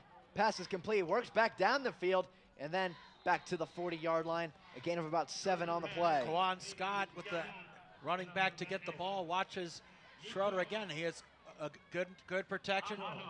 Scott had to run back a couple yards, but he does get to the 40. That sets up a 2nd and 3. Now under 10 minutes in the 3rd quarter. California trying to sustain a drive, see if they can tie it on this one, or maybe even lessen the deficit that they face. It's only a 1-touchdown game, so anything can still happen. Schroeder with another pass. It is complete again. Out to the 46-yard line and a new set of downs. Kawan Scott again on the catch. California going to the hurry up. You'll see lots good protection there by the offensive line as California runs their fresh set of players on 1st and 10 from the 46. Scott's got to hurry before they came perilously close to a illegal substitution penalty. Yeah, that would not have been good for the Vulcans. Try and sustain this drive as we have a handoff to Fiore, and he's gonna go nowhere as he gets right back to the line of scrimmage. So not able to get anything on the ground, but the passing attack starting to work on this drive. He just runs it up the gut, but he runs it right into a wall, does Derek Fiore. He's not able to break through. We see head coach Mike Keller furiously sending the play in, trying to get everything organized on 2nd down and 10. We see Schroeder in there in the shotgun, 2nd and 9. They're actually going to call it. They might give him a yard, I guess. Didn't look like much to me. Schroeder back to pass. And that one almost intercepted. Des Green does come down with it, but we saw that play last year, Creighton, where Schroeder threw the outside route and the slant, and it was returned for a touchdown by the Mercyhurst defender. Yep, and watch his play. It's nearly picked off. I couldn't get a look at which player it was. I do apologize, but nonetheless, it's going to be a 3rd down and 9, according to the 6 right in front of us. So 4 receivers, twins on each side. The sidecar, Nick Grissom to Schroeder's right. It's Trey Johnson, actually. And now Schroeder back to pass. That one almost intercepted. That one now is intercepted. And now it is fumbled. California does not have the ball. It is still on the ground. Mercyhurst has it. It's still fumbled again. So no one can keep a control on the ball. Keeps going every which way, and I think Mercyhurst now controls it. Yeah, we saw, I'm trying to recall which game it was, but nonetheless, Schroeder looked like he threw it in a double coverage, which looked to be an ill-advised pass. It was tipped initially by Michael Foster, 21. We see Deontay Huggins on the interception, number 1, and then Huggins fumbles it. Kawan Scott tries to recover, and then it's just all-out chaos, mayhem, whatever you want to call it, before Huggins able to recover it. So now it'll be Lakers ball, 1st and 10 from the 14-yard line, and turnovers again, killing California. It's just, if you run out of words to describe it. California has a negative turnover margin in all of their losses this year. So right now they have a -1 turnover margin in this game. They have 2 turnovers against Mercyhurst, 1. So we have a handoff. Gains about 2 yards on the play. That was Richie Sanders. That was indeed Sanders. And Mercyhurst right now looks like they're going to just grind out the clock just like they did. And we have an injured Mercyhurst player. That is Ben Geisen, 76. You know, we called his, we'll get back. And of course, coming up next week will be the PSAC Football Championship State Game 2013. We will be producing that game for PCN next Saturday at 1 from Redmond Stadium in Bloomsburg. The Huskies beating Westchester 31-28 earlier today, and you can watch it online or on your mobile device as well. Visit pcntv.com for more information. And like we were saying, it was, I think it just speaks volumes again for our station that we will be teaming up again with PCN. We teamed up with them earlier this year on the Clareton, California high school game, and we see the training staff again tending to Ben Geisen. So, and Zach, while and Geisen's being helped up, he's going to be taken off the field on his own power. But a couple quick Vulcan notes: women's soccer won the PSAC Women's Soccer Championship, defeating Westchester 3-0. As their second conference title in 3 years. Volleyball defeating Edinburgh 3-1. That comes off the heels of a 3-0 sweep Friday night over Slippery Rock. And the men's cross country team finishing, Aaron Dinzio finishing second in the NCAA Atlantic Regional Meet. Congratulations to the junior out of Sydney, Ohio. And Alexandria Zanella finished fourth in the women's meet at that same Atlantic Regional Meet in Lock Haven. So an outstanding job by both cross-country teams this year as we come back to live action on 2nd down and 8. Always good to see some success from other Vulcan athletic programs besides just football and basketball, the main ones that we see. Vendemia passes it and is complete to Williams out to the 26-yard line. And that will be enough for the first down. And Vendemia, his numbers won't exactly, we're not talking about Zach Zulli or numbers in the passing department, but he's done a good job managing the game. He finds the open receiver in Jaquan Williams as we see Dewey McDonald in on the stop. So that is enough to give the Lakers a first down from the 27-yard line. And Vendemia, a redshirt senior from Murraysville, Pennsylvania, went to Franklin Regional High School. They have a backup, Alex Schwartz. He's a redshirt junior. Expect to see him next year. Vendemia trying to finish out his career in a high note. There's a handoff, looks like Richie Sanders, I believe, out to about the 37-yard line for a new set of downs. It is, in fact, Sanders. So, once again, Jones getting a bit of a breather as Sanders breaks through the hole, and he gets enough for the first down. Sanders, a redshirt sophomore out of Paynesville, Ohio. Mercyhurst, over the years, they've done a fine job recruiting players from the Cleveland, Northeast Ohio area, because it's not that far from Erie. Straight shot up I-90 as we have 1st and 10 from the 37. 1st and 10. Like you said, Creighton, 6:05 left in the third quarter. Another handoff up the middle to Sanders. He will gain maybe 3 yards on the play to the 40-yard line. And as we said, Sanders 2 years ago was the freshman of the year. We have a penalty on the play. We'll find out what that is. As we mentioned earlier, Sanders was the PSAC freshman of the year 2 years ago. He missed a good chunk of last season, but looks like he's going to fill that role from Alan Jones' second. It is a personal foul penalty against California, so that is really going to drive head coach Mike Keller bonkers. Yeah, the big penalties have resulted in California not putting up a touchdown on the board today. You've had a couple holdings. You see the defensive personal foul right there. The penalty's really going to always drive you back. Actually, no, it's going to be personal foul against Mercyhurst. They changed the call. It's against Richie Sanders. That is my mistake. I thought he pointed towards California, but now that we have that clarification, that's just a knucklehead play there by Sanders. So he might have maybe ran his mouth off a little bit or something. We're not down there. We're not privy to that. But that gain of 3 is now pushing the Lakers back to their own 25. That'll set up a 2nd and 22. And Sanders actually went off on the sideline, so he's not in on this play. Looks like Jones is in for the Lakers. Vendemia under center with 2 receivers, 1 on each side.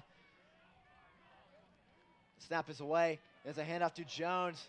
He is stopped right at the line of scrimmage for no gain on the play. And the one thing also of note, Zach, when we saw, well, here on the play here, you see just the California defense finally honing in on him, on Jones. That is 46, Spencer Lynn, I believe, on the stop. I couldn't tell if that was 46 or 96, Noah Taylor, but nonetheless, noticing that when he came back to the sidelines, Sanders got a little bit of talking to from the Mercyhurst coaching staff, and rightfully so.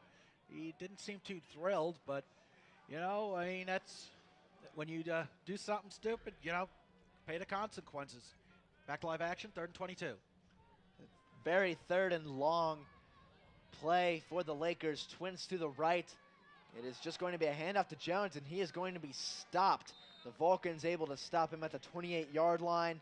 They'll bring up a big 4th down. You know, it's interesting. I know people are wondering, oh, why do you run it? But we've seen Alan Jones II just take off for big gains. I mean, it was not a bad play call by Marty Schatzel, the head coach from Mercyhurst, but California just honed in on him. So now it'll be Spangler back to punt, and once again it'll be Adamson, the deep man for California. So Adamson seeing a little bit more work today. He's seen a little bit of work throughout the season. We have a flag here on this play. Looks like it might be a false start against the offense that will back them up another 5 yards. That's exactly what the line judge was saying. I believe that's the line judge, but nonetheless, it is a. So now that's going to pin Mercyhurst. If they go any further back, that was Michael Foster penalized on the false start play there. But it's almost as if you push Mercyhurst back any further, they might be into the Mon River. But nonetheless, I mean, a combination of self-inflicted mistakes and good defense is what stalled out this Mercyhurst drive. And now California has a chance to get a short field, and hopefully, if they can avoid any costly turnovers, tie the game or even take the lead. Spangler, the freshman punter, is out there. He stands at 5'11", 165. He's a very small guy, but a lot of punters and kickers usually are sometimes. You like to see them a little bit more mobile to get down the field and make some tackles sometimes. He is from Johnstown, Pennsylvania. Went to Bishop McCourt High School. So we have a stoppage here. Looks like the Mercyhurst coaches are talking to the referees. We'll see if we get anything from that from the head official momentarily. It doesn't look like it. Maybe there's some sort of a clarification. I'm not sure. But and then to what you were talking about, this head coach Marty Schatzel, still I don't know if he's still steamed about that false start penalty or not. But nonetheless, we're back to live action. Punt is blocked. It is blocked by California. And is returned for a touchdown. Have to see who that is. That is Trey Johnson, the senior. We touched him in our open, and he produces right there for the Vulcans. Air Trey cleared for takeoff. Watch as he just barrels right through the line. He gets the block. Actually, no, I couldn't tell who it was on the block. That might have been B.J. Stevens on the block. And Air Trey just scooping the ball up, punching it in for the touchdown. Cody News are now on to try the extra point for the Vulcans. So talk about a momentum changer. This is, I mean, I know you were hoping for a short field. I mean, that works too. The shortest possible field you can get right there as Air Trey set his destination for 6 points. Kick is up, and it is good. So now the Vulcans have tied the game up on a Trey Johnson blocked punt return. With 3:57 left, we'll have more action here on CUTV.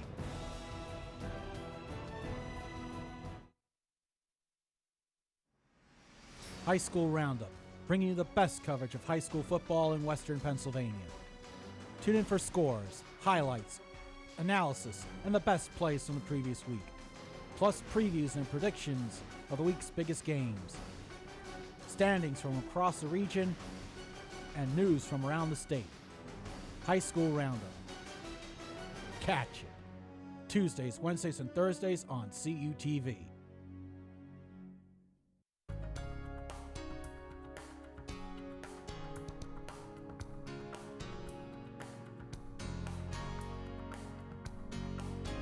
You're watching CUTV, California University Television. And we are back here. You see on the Physical Therapy Institute scoreboard is now tied at 13 off a blocked punt return by Trey Johnson. We have another update from other Vulcan sports. The men's basketball team currently losing 43-35 in the second half. That is their season opener, part of a tournament down at Shepherd University in Shepherdtown, West Virginia. Well, after the kickoff, we'll try and a little more after the kickoff. The kick is away. It's going to be Richie Sanders returning it from about the 5-yard line.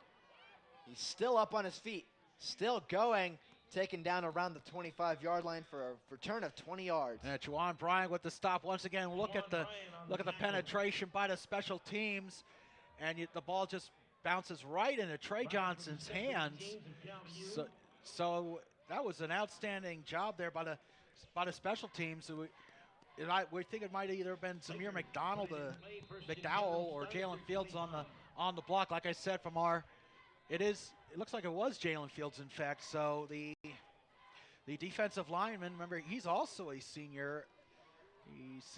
Senior out of Dalton, Georgia. Your old neck of the woods almost, Zach.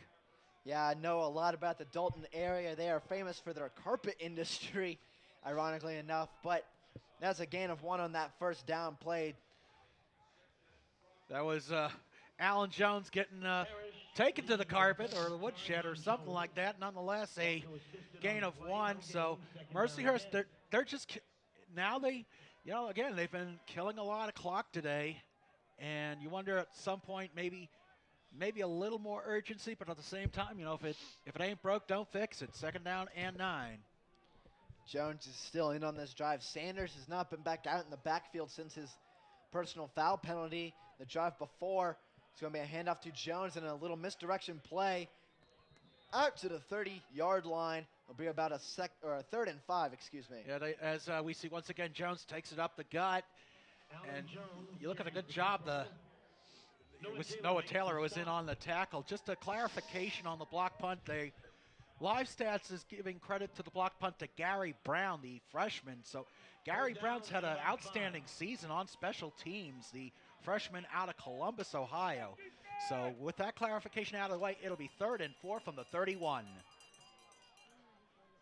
3rd down, Vendemia still has it, under pressure. Not sacked just yet. Now he's going to be taken down.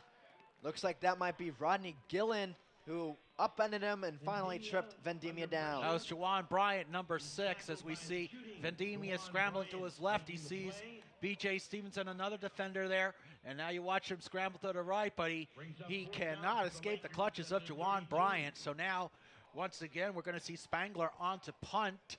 You wonder sometimes, like we saw in the Hillsdale game, if maybe that block kick can affect the psyche of a punter or a place kicker, as we see Adamson back deep for California.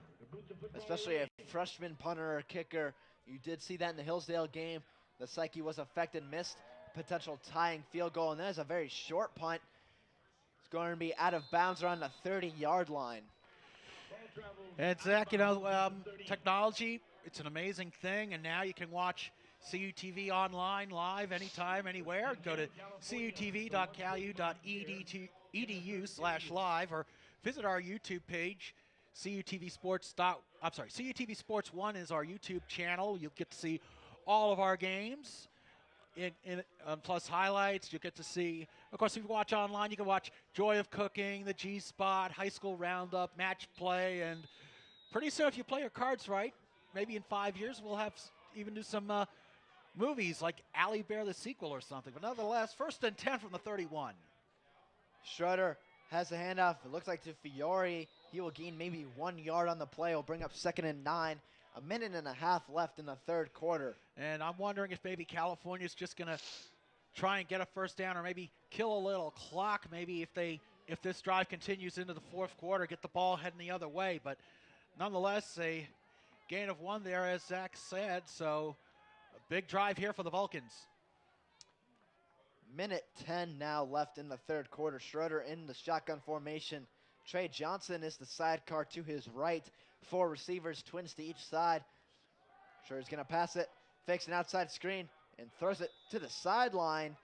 No one is there. It looks like Alec Beasley was the only one on the sideline there. Well, he did have Kawan Scott, but the ball looked to be just a little bit high. Now, Kawan Scott's a pretty tall guy, but he's not that tall. But nonetheless, a 3rd down and 9. They're going to spot it at the 32-yard line. 58 seconds left. So if California doesn't get the ball back, they're going to Mercyhurst will have a little time to work with before we switch sides of the field. We might see a run play here. Trey Johnson in the backfield. He's been known to take a little bit of a misdirection play to the outside for long gains. And he will run it this time. Up the middle this time, though, at midfield. Goes to the outside. He's at the 40. At the 35, still on his feet. Down at the 30-yard line. So just like I said, Trey Johnson with the long run. Do you have next week's Powerball numbers, Mr. Psychic Friend? Well, look at the job. I mean, you got to give credit to that California offensive line. You see one player clearing that hole. That might have been Jack Abercrombie, but it was hard to tell from the replay. Nonetheless, I mean, this is the kind of spark California needs. And now they're on the they're at the Mercyhurst 30 on 1st and 10 with 34 seconds left. Schroeder fakes the handoff to Fiore as Kawan Scott with the screen pass at the 25. And he fumbles the ball, but it goes out of bounds. So lucky break there for California. The Mercyhurst does not recover. And well, the clock is stopped. We'll see the screen pass there to Scott. Look at the good block there by Jerry Bound. Watch 52. That is Nico Otto. Looks like he might have knocked the ball loose as Ricky Matthews, 22, was tackling him. So it's a net gain of 2 yards on the play, 2nd and 8. And now another handoff to Trey Johnson. He's still plowing through. He's going to be about a couple yards short of a new set of downs. Bring up 3rd and 2. And that will be the last play of the 3rd quarter. So when we come back, we will have 4th quarter action. It's still tied at 13. California driving here on CUTV.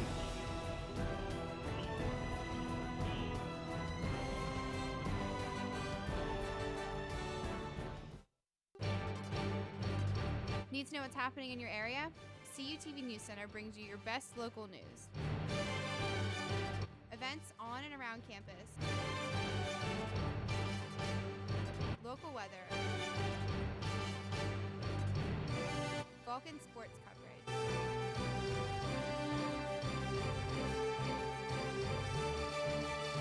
CUTV News Center, live, Thursdays at 5.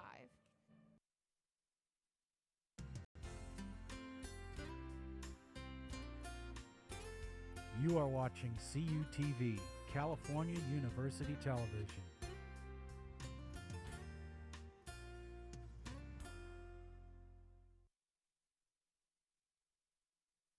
And we are back here, as you see on your Lee Supply Company scoreboard, all tied at 13 in the 4th quarter between the Lakers of Mercyhurst and the Vulcans of Cal U. As California is driving. Creighton, I know you have a couple stat updates for us. Well, first of all, Alan Jones II had 94 yards in the first half on 13 carries. 3rd quarter alone, he's been held to 6 carries for 10 yards. In the first half, he was picking up an average of 7.2 yards per run. That's been held down significantly in the 3rd quarter to 1.7 yards as California comes back out on the field. So a big 3rd down and 4, a big 3rd down play, Zach. Now we have a 3rd down play. Looks like Trey Johnson. He is going to be short of a new set of downs, though. It's going to be about 1 yard short, I believe, so we might see a field goal chance here for the Vulcans. I think they are. He is going to be a yard short. That was actually Fiore on the play, number 3. But I would not be surprised to see California go for it. I mean, we've seen throughout the year, there have been times Cody Nuzzo has been spot on, but there have been times where he struggled. And it looks like they are going to go for it as we see Kawan Scott and Mike Williams entering. And they're trying to get a substitution off very quickly. We have 4th and 2 is what they're going to call it, but the yard markers say 4th and maybe inches even. It's a handoff, and it's going to be enough for a new set of downs right inside the 20-yard line. Derek Fiore he stays upright even after the contact, and that he gets through the line, and that is just enough, as Zach said, for the 1st down. So now California in the red zone. My gut feeling was maybe it was, nonetheless, 1st and 10 from the 19. 1st and 10 right inside the red zone, just underway in the 4th quarter. We have a handoff up the middle, gain for about 7 yards to make it 2nd and 3. That was Fiore again.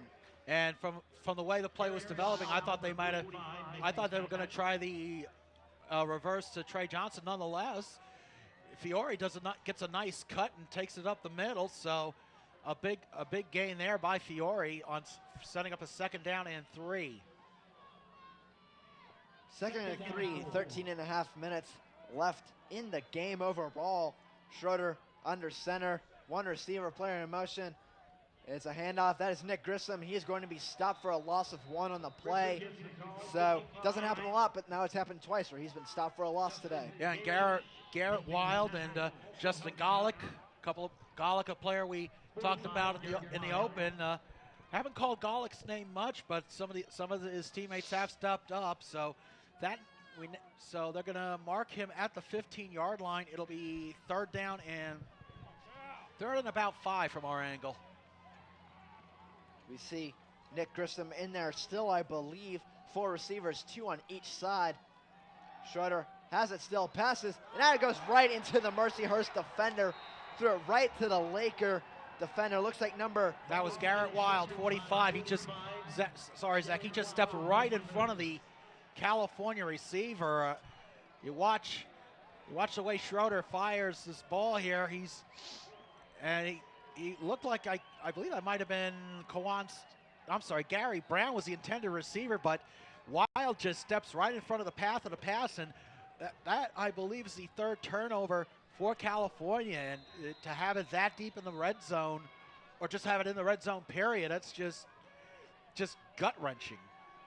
Yeah, that is Cody Schroeder's favorite route to go to, is the outside slant to some of his receivers, Mike Williams, Kawan Scott. Usually Mercyhurst got used to it, picked the ball off, and now they have 1st and 10 at the 14.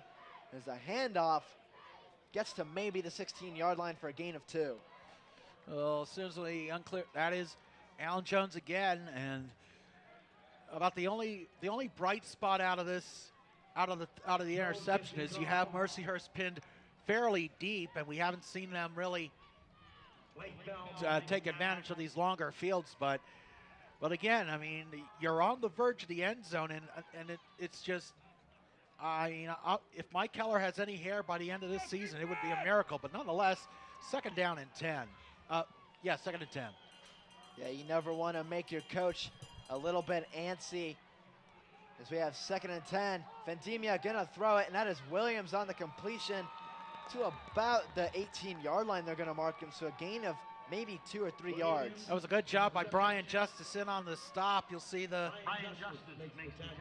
we'll see here on the replay. Williams almost met immediately by Justice, and I believe that was also Spencer Lynn. We're seeing a little bit more of Lynn in this afternoon's contest. Spencer Lynn is a junior linebacker from Belle Vernon, Pennsylvania, maybe just 25 minutes down the road from California. As we have 11:15 left in the 4th quarter, 3rd and 6 from the 18-yard line. Vendemia back to pass, goes down the field, has a receiver wide open. That is Rock, number 7, still going, taken down at the 33-yard line. I didn't notice any California defenders in Rock's vicinity, but nonetheless, take a look at how much time Vendemia has. Good job by the offensive line to just give him that protection. And just as I suspect, not a lot of defenders. Nobody was near Rock. He was wide open. So I think Vulcans are going to keep an eye on him a little bit more. Yeah, Vendemia doing a good job in passing today. He's not a guy to light up the stat sheet, but he's a game manager, and that works a lot. As we have Vendemia still with it, going to go down the field. Has the receiver, that is Williams, and it is incomplete.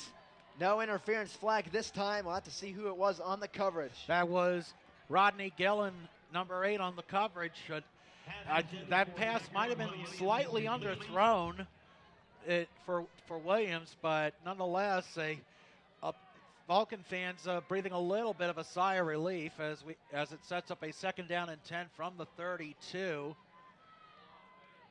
We have 10:35 left, so time is winding down here. Whoever scores next might actually be the winner in this one, as both defenses are clamping down today. A couple turnovers on both sides. 2nd and 10 from the 32 now. Vendemia has a handoff to Jones up the middle. Gains his way to about the 37 for a gain of 5. And a good job incidentally by California on making the adjustments. That'll be, you watch number 6 there, that's Richie Sanders. That was actually Sanders on the carry. Our apologies. Nonetheless, Sanders just cuts it open, takes it up through the gap. So it's going to be a big 3rd down and 5 for California with about 10 minutes left in regulation. Yeah, the misdirection plays are always the ones that, really confuse the defense. The linebackers go one way with the ball sometimes, as we have a big sack opportunity, but the pass is completed to the 44-yard line. I thought California surely was going to have the sack there. I thought so too, Zach, but a good job by Vendemia Parrish on the blitz. Vendemia, just good timing. He might have made a little contact, but a good catch there by Stephen Yarborough, 81. That's the first time we've called his name all day. So now the Lakers, they keep the drive alive. Just very fortuitous. Very fortuitous indeed. 9.5 minutes left in the game. 1st and 10. The 44-yard line, so inching closer to Cal territory. We have a handoff to Sanders on the outside. He is going to be stopped, maybe for a gain of half a yard at the 45-yard line. And we see a penalty after the play. It's hard to tell if there was a little chippiness or what it was, but nonetheless, a good job by the California defense to stop. And once we get the call, we'll take a look at the play. A good stop of Sanders, and I believe that might be going against California. We shall see. It's going to be a personal foul against California, like you said, Creighton, so good assessment there. So this is going to drive Mercyhurst even farther down the field. We look at the replay here. Sanders gets to the outside, but met immediately right there by Aaron Terry. And we know it's going to be a personal foul, but what kind of personal foul? We see the extracurriculars right there. On the replay, hard to tell who it was. And we got clarification. That was Branko Busick, the sophomore linebacker from Steubenville, Ohio. I honestly thought he said 46, but nonetheless, I mean, still, we saw Mike Keller's reaction. He did not look too pleased as the Lakers now go into California territory at the 40-yard line. I believe, correct me if I'm wrong, that Mercyhurst still does not have a penalty at all today, so doing a good job of keeping the game clean. Actually, no, I just corrected myself. Sanders had the personal foul, so never mind to that. Vendemia hands it off up the middle. Looks like that is Jones. He gains a few yards on the play. And once again, they're going back to their bread and butter. Alan Jones II on that play there, 8:41 left in regulation. This is a big defensive possession here for California. They need to, I think it goes without saying, they need a stop. Absolutely, Creighton. With 8:25 left in the fourth quarter, you have a Mercyhurst team that's at the 38-yard line, 2nd and 8. You don't want them to score here. Their defense has played pretty well. Vendemia snaps the ball. Fake handoff, it's an end-around play. There's some room to work with on the outside. He's still at the 30, he's still up at the 25. That is number 81, that is Yarborough. Yarborough again. Yeah, California, throughout the season, we've seen them struggle stopping the end-around. We saw that especially in the Westchester game. That's the one moment that stands out. But Yarborough, a redshirt junior out of Beechwood, Ohio, just evades one tackle, and he gets it down to the 23-yard line. 1st down and 10 for the Lakers. They're knocking on the red zone with 7:51 left. California going to look for a big sack, fumble, turnover of any kind here, trying to get momentum back on their side. They've only scored once this half, and that was in a blocked punt return from Trey Johnson. Mercyhurst has not scored at all, so both teams having struggles on offense today. We have a handoff to Jones. That goes for maybe a gain of 1 on the play to the 22-yard line. He gets that lunge in for the to get that. They're just saying, looks like he actually gained 1 on the play, but it was hard from where the sticks are positioned. Or maybe they're going to say, well, nonetheless, it's going to be 2nd and a long 9 or a short 10, depending on how you want to look at it. But nonetheless, a big possession here for California. And a key note, like we said in our open, Mercyhurst has never won here at Adamson Stadium, only the 6th meeting all time between these two teams. Mercyhurst did win 40-7 last year, though. This has an outside handoff, taken down about the 18-yard line. That's going to bring up, it's 3rd and 4 right inside the red zone. Richie Sanders on the play, and my feeling is he could have gotten that 1st down, but he bumped into his own lineman, Farrow, 79, but still nonetheless a really big play here for California on 3rd and 6. They're going to mark it at the 19-yard line. So, and once again, Mercyhurst killing clock. That's where they've really had their opportunities today, killing the clock. There's 6:15 left in the quarter. California, if they can't stop Mercyhurst here, Mercyhurst just going to take more time off. We have a fake handoff. Vendemia still has it. He's going to fake the throw. He's going to take it himself. He has the first down, out of bounds around the 13-yard line, just enough.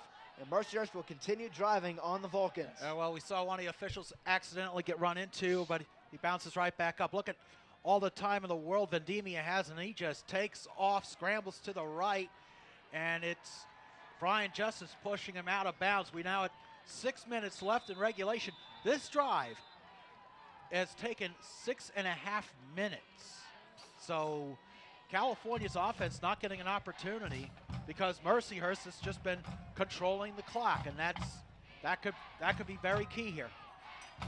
Like I said, Vendemia, a good game manager, taking time off the clock as we have a play snapped at the 1 second mark of the play clock. He has a receiver open and is incomplete.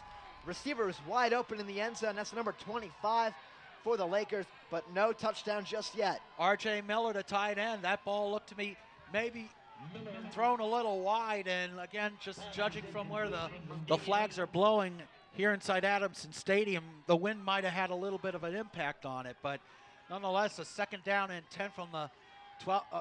It's actually going to be marked at the 11-yard line. We have 2nd down and 10 from around the 11, maybe in between the 11 and 12. 5.5 minutes left in the game. California looking for a big stop. Sanders on the outside handoff. Has some room to work with, but he is going to be taken down. We'll have to see what the Cal defender was right there. Dewey McDonald. And that was Dewey McDonald, the senior transfer from Fairmont State. And this is why Dewey McDonald's an All-American. Watch him. He's got his eyes set on Sanders, and he just takes him down for what it's actually going to be a loss of 2 yards from where we're standing. So it's going to be 3rd down and 12 from the 13. And California, the clock is running, 5 minutes left in regulation. It's been a 7+ minute drive for the Lakers, and on the verge of being 8 minutes. Yeah, Dewey McDonald, like you said, probably an All-American. He is, in my book, led the team with tackles. Is 73 before this game, as we're going to have a timeout called, I believe, by Mercyhurst, and it is confirmed there. So going to go over their play calls on a critical 3rd down and long. And to quote the legendary Ed McMahon, "You are correct, sir." But nonetheless, this is really gut check time for the California defense. It's easy to say, well, maybe you can block, force a field goal, maybe get a block, but Stephen Wakefield has been an outstanding place kicker for the Lakers. Here we see Cody Schroeder early on in the half. You see the tip drill and the interception right into the hands of Deontay Huggins. Huggins will fumble it, and then Kwan Scott tries to pick it up, but he's unable to do so. And after all of that, all those shenanigans, Huggins is able to follow the ball, and the Lakers would retain possession. And watch this blocked punt by Gary Brown, and it bounces right into the hands of Trey Johnson, who just waltzes right into the end zone on senior day for the California touchdown. And this is the 3rd interception of the day by Schroeder. He intended, I believe, for Brown, but nonetheless, we see Garrett Wild step right into the path of that ball. 3rd and 12 now at the 13-yard line. Mercyhurst can still get a 1st and goal opportunity. They don't have to get into the end zone and keep going on this drive. Vendemia to pass right at the 1-yard line, so they will have enough for a 1st and goal opportunity, Creighton. R.J. Miller with the catch. I mean, we've called his name a couple times today because of drops or errant throws or whatnot, but right down 88, right into Miller's, right into the numbers, and a big play there by R.J. Miller. That'll set up 1st and goal from the 1. Critical time right here for the Vulcans defense. You want a goal line stand. This is where it has to happen. 4:24 left in the 4th quarter. The defensive line needs to play big, get under the tackles and the guards here, try and upend the players and stop the run play here. We have a handoff, and it is a touchdown. So Mercyhurst is on the board. I don't know if I necessarily agree with that call, as Sanders rolled into the end zone. We'll have to look at the replay. It looked like he was down, Zach. If we take a look here, from our end zone camera. Allison Steinheiser doing a great job down there. You watch Sanders. Oh, it looked like he might have. Looks like his shoulder pad hits the plane of the goal line before the ball crosses, but nonetheless, there's no replay in Division II as Wakefield on to try to point after. Kick is up, and it is good. So when we come back, we'll have 4 minutes left. 20-13, the Lakers lead on CUTV.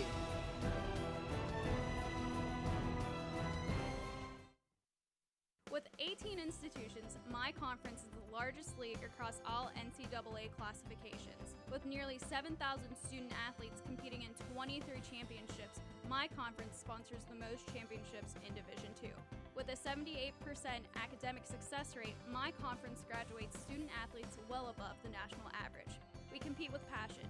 We take pride in our efforts in the arena and in the classroom. The Pennsylvania State Athletic Conference. Passion, pride, Pennsylvania.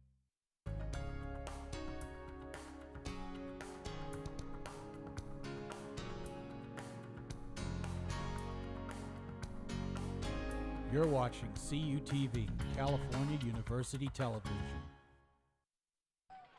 We are back here on CUTV. The Lakers now lead 20-13 after a drive that took almost 10 minutes off a controversial touchdown call. Kickoff is away from Wakefield. Roberson is going to return it out of the end zone. Breaks a couple of tackles at the 30. Still going at the 35, down around the 34-yard line. And here's the touchdown again, Zach. We take a look here. We see Sanders takes it, and we're trying to see where his knee went down. It looked like the ball did not look to have crossed the plane of the goal line. So they're saying but the referees apparently are saying that he rolled on the player and did not hit the ground. But like I said, I mean, it is controversial, but well, nonetheless, it's water over the dam. 1st and 10 now. Schroeder back to pass, has the receiver. Mike Williams, he has it at the 40-yard line, still running. And he is down around the 37-yard line in Mercyhurst territory, so a big gain right there. And they're going hurry up, Zach. They are going hurry up. Schroeder hurrying to the line. 3:53 left in the fourth quarter, trying to tie this one up. You need a touchdown plus the extra point. Or they might go for 2. Fiore, the sidecar. 3 receivers on this play. Fake handoff to Fiore. Schroeder still has it. He's going to pass over the middle, and has complete to Desmond Green at the 20-yard line. A gain of 17 on the play. Again, they're just going hurry up. 3:35 left, contrast to that 8-minute, 28-second drive by Mercyhurst. Watch out, Schroeder just calmly, coolly fires it up the middle. Des Green reaching up and grabbing that ball. So now we got ourselves a 1st down and 10. California on the verge of being in the red zone. 3 minutes, 20 seconds left. Right at the 20-yard line, they are in fact in the red zone. Schroeder back to pass. Has the receiver, is tipped and incomplete. And there's a penalty flag. I believe that's going to be pass interference on number 1, DeAndre Huggins. It's definitely pass interference. It might be, but I'm wondering if they're saying because the ball was tipped, they might wave it off, but we shall see. The officials are discussing it because it was, in fact, a tipped ball. Let's see what the referees say. No interference on the play. That is the correct call. That is the correct call. We see Schroeder's pass. It is deflected. That looked like Nico Otto, 52, got his hands on the ball. So a good job by the referees. And I do agree with this call. It is, but nonetheless, it is 2nd down and 10 from the 20. Yeah, good call right there by the referees. Sometimes they get them wrong, but they do the best they can. 2nd and 10, 3:12 left. Schroeder under pressure, throws it. It is complete. Mike Williams, he is in. Touchdown, California. And it is a touchdown. Mike Williams has it on senior day. The senior leader in the receivers gets in for 6 points. And now the $64,000 question for California. They are going to go for the point after kick. Watch how Schroeder just steps back. He's got Andre Williams right on down his throat. The pass on the sideline. Mike Williams tippy-toe into the end zone. And now Cody Nuzzo on to kick the point after. Although remember, James Harris, the start, maybe they could try a fake. Who knows? But still, big play for the Vulcans. Nuzzo with the point after attempt. It is up. It is good. So we have another tied ball game here. Both offenses getting in the end zone. Now 20 tied at all. At least the Platte Company scoreboard here on CUTV.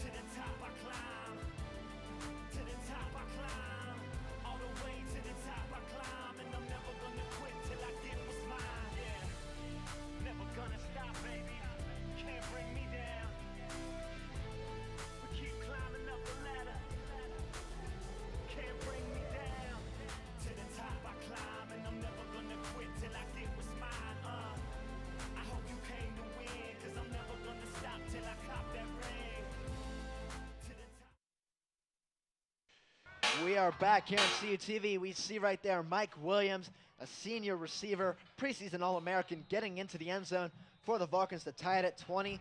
There's still 3 minutes left, though. You never know. Mercyhurst might have enough time to break the tie again.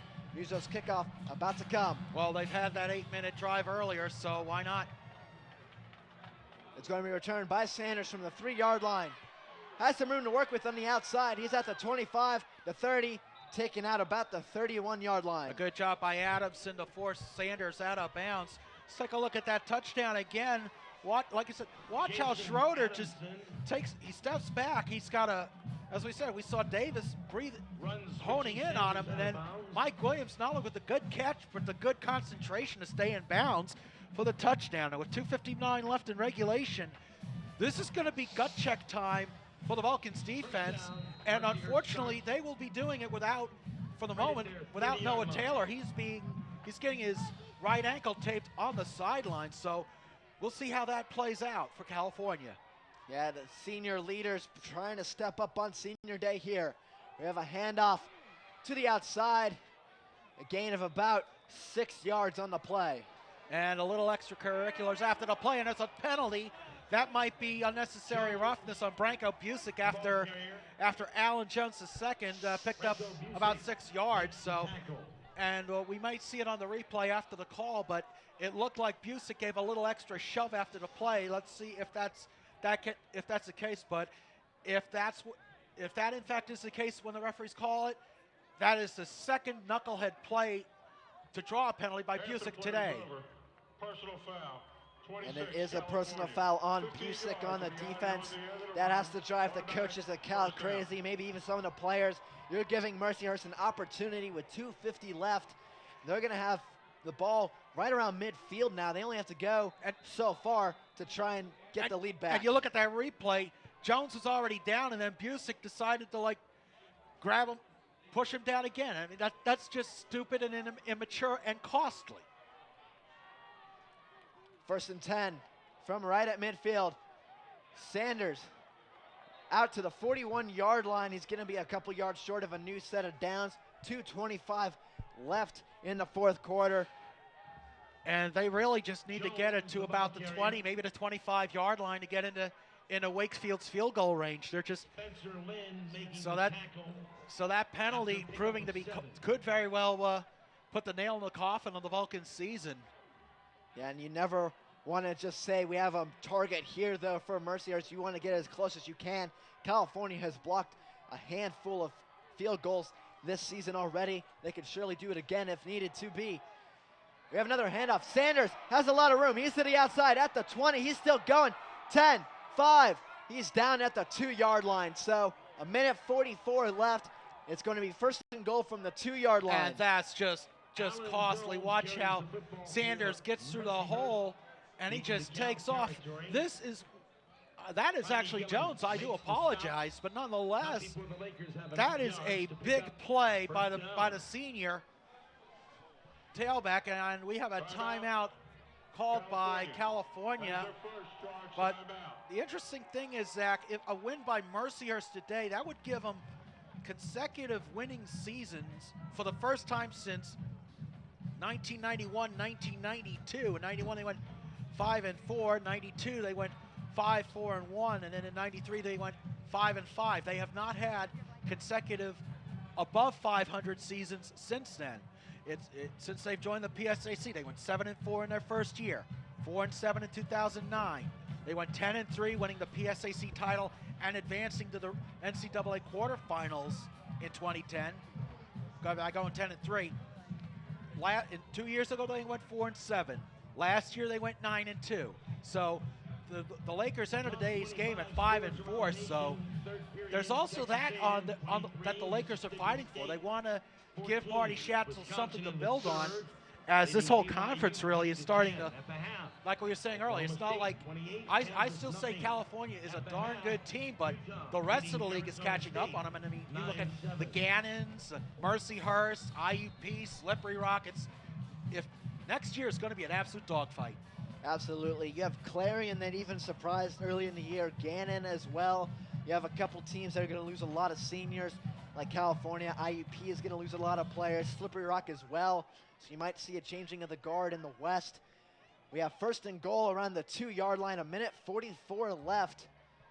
It's going to be a handoff, and he is going to be stopped around the 5-yard line, so a loss on the play.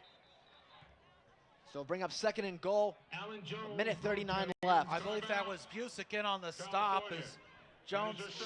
So now California down to 1 timeout, but I'm sorry, they're saying it was Parrish on the tackle, but nonetheless, they need about maybe 2 more stops, and California now only 1 timeout left. So you almost know Mercyhurst is more likely than not going to keep it on the ground.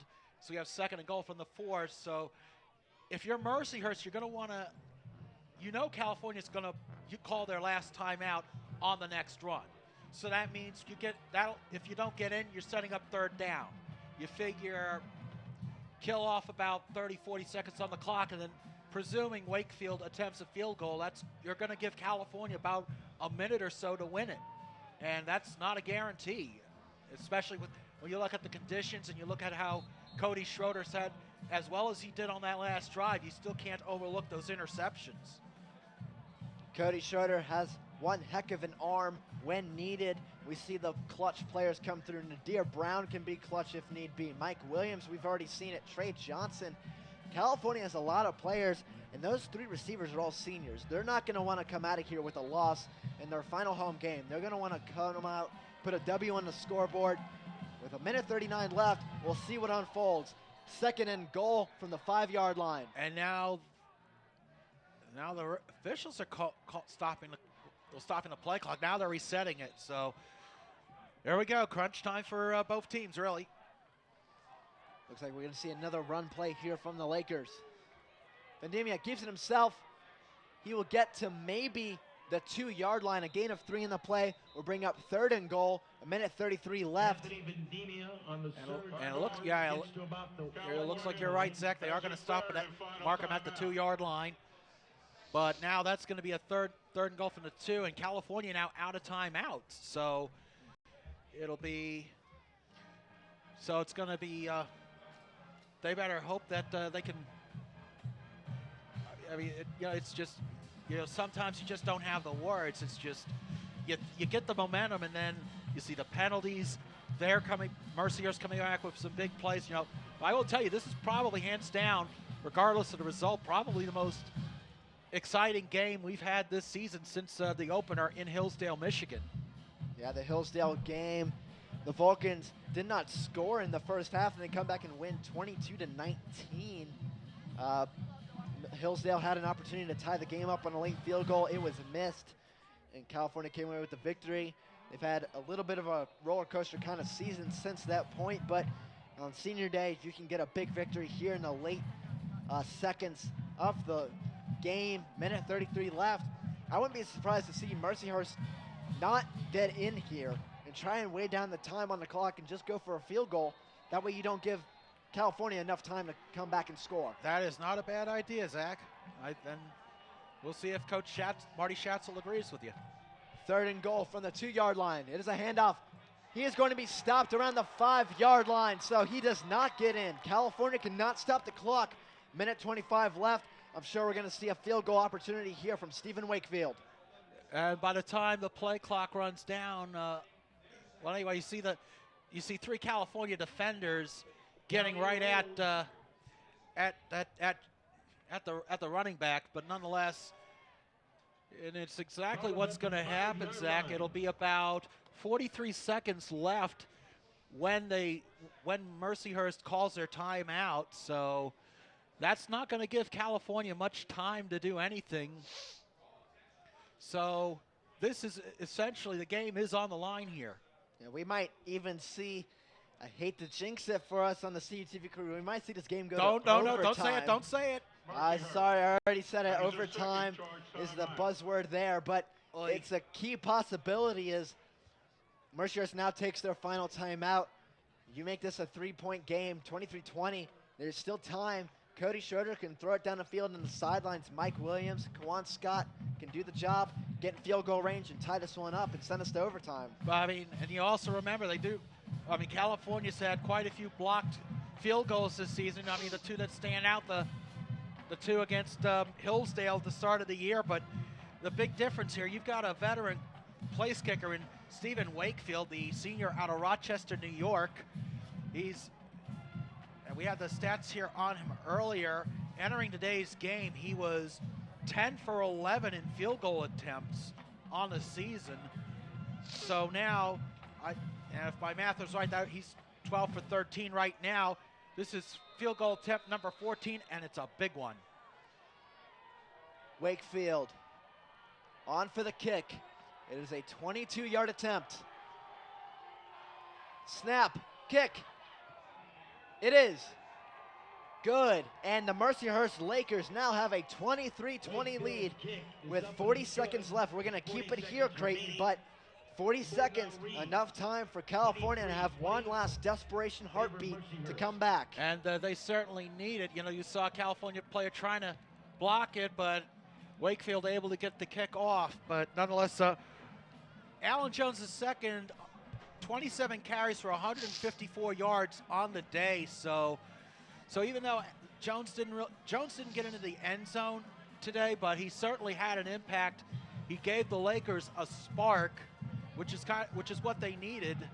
You know, Sanders also a good change of pace. He only had 30 yards in the game on the day, but he had that touchdown. Vadimi, of course, punching it in from 1 yard out. But 40 seconds left. You know, I mean, I wouldn't be surprised if Wakefield tries to squib kick it, so they don't run the risk of giving it over to Roberson or Brown, because we did see Roberson take it. We saw him take it back, but at the same time, you don't want to give California that short of a field. So this is going to be probably the most nerve-wracking 40 seconds on the season. And we are about underway. Kick is away. It is a squibber, so there's going to be Gary Brown returning it to the outside. Breaks back out to the outside. 20. He's at the 30. He's at the 33-yard line and taken down. California needs to go, I believe, 67 yards for a touchdown, maybe 47 for field goal range. And we see Brown trying to find a hole. You know.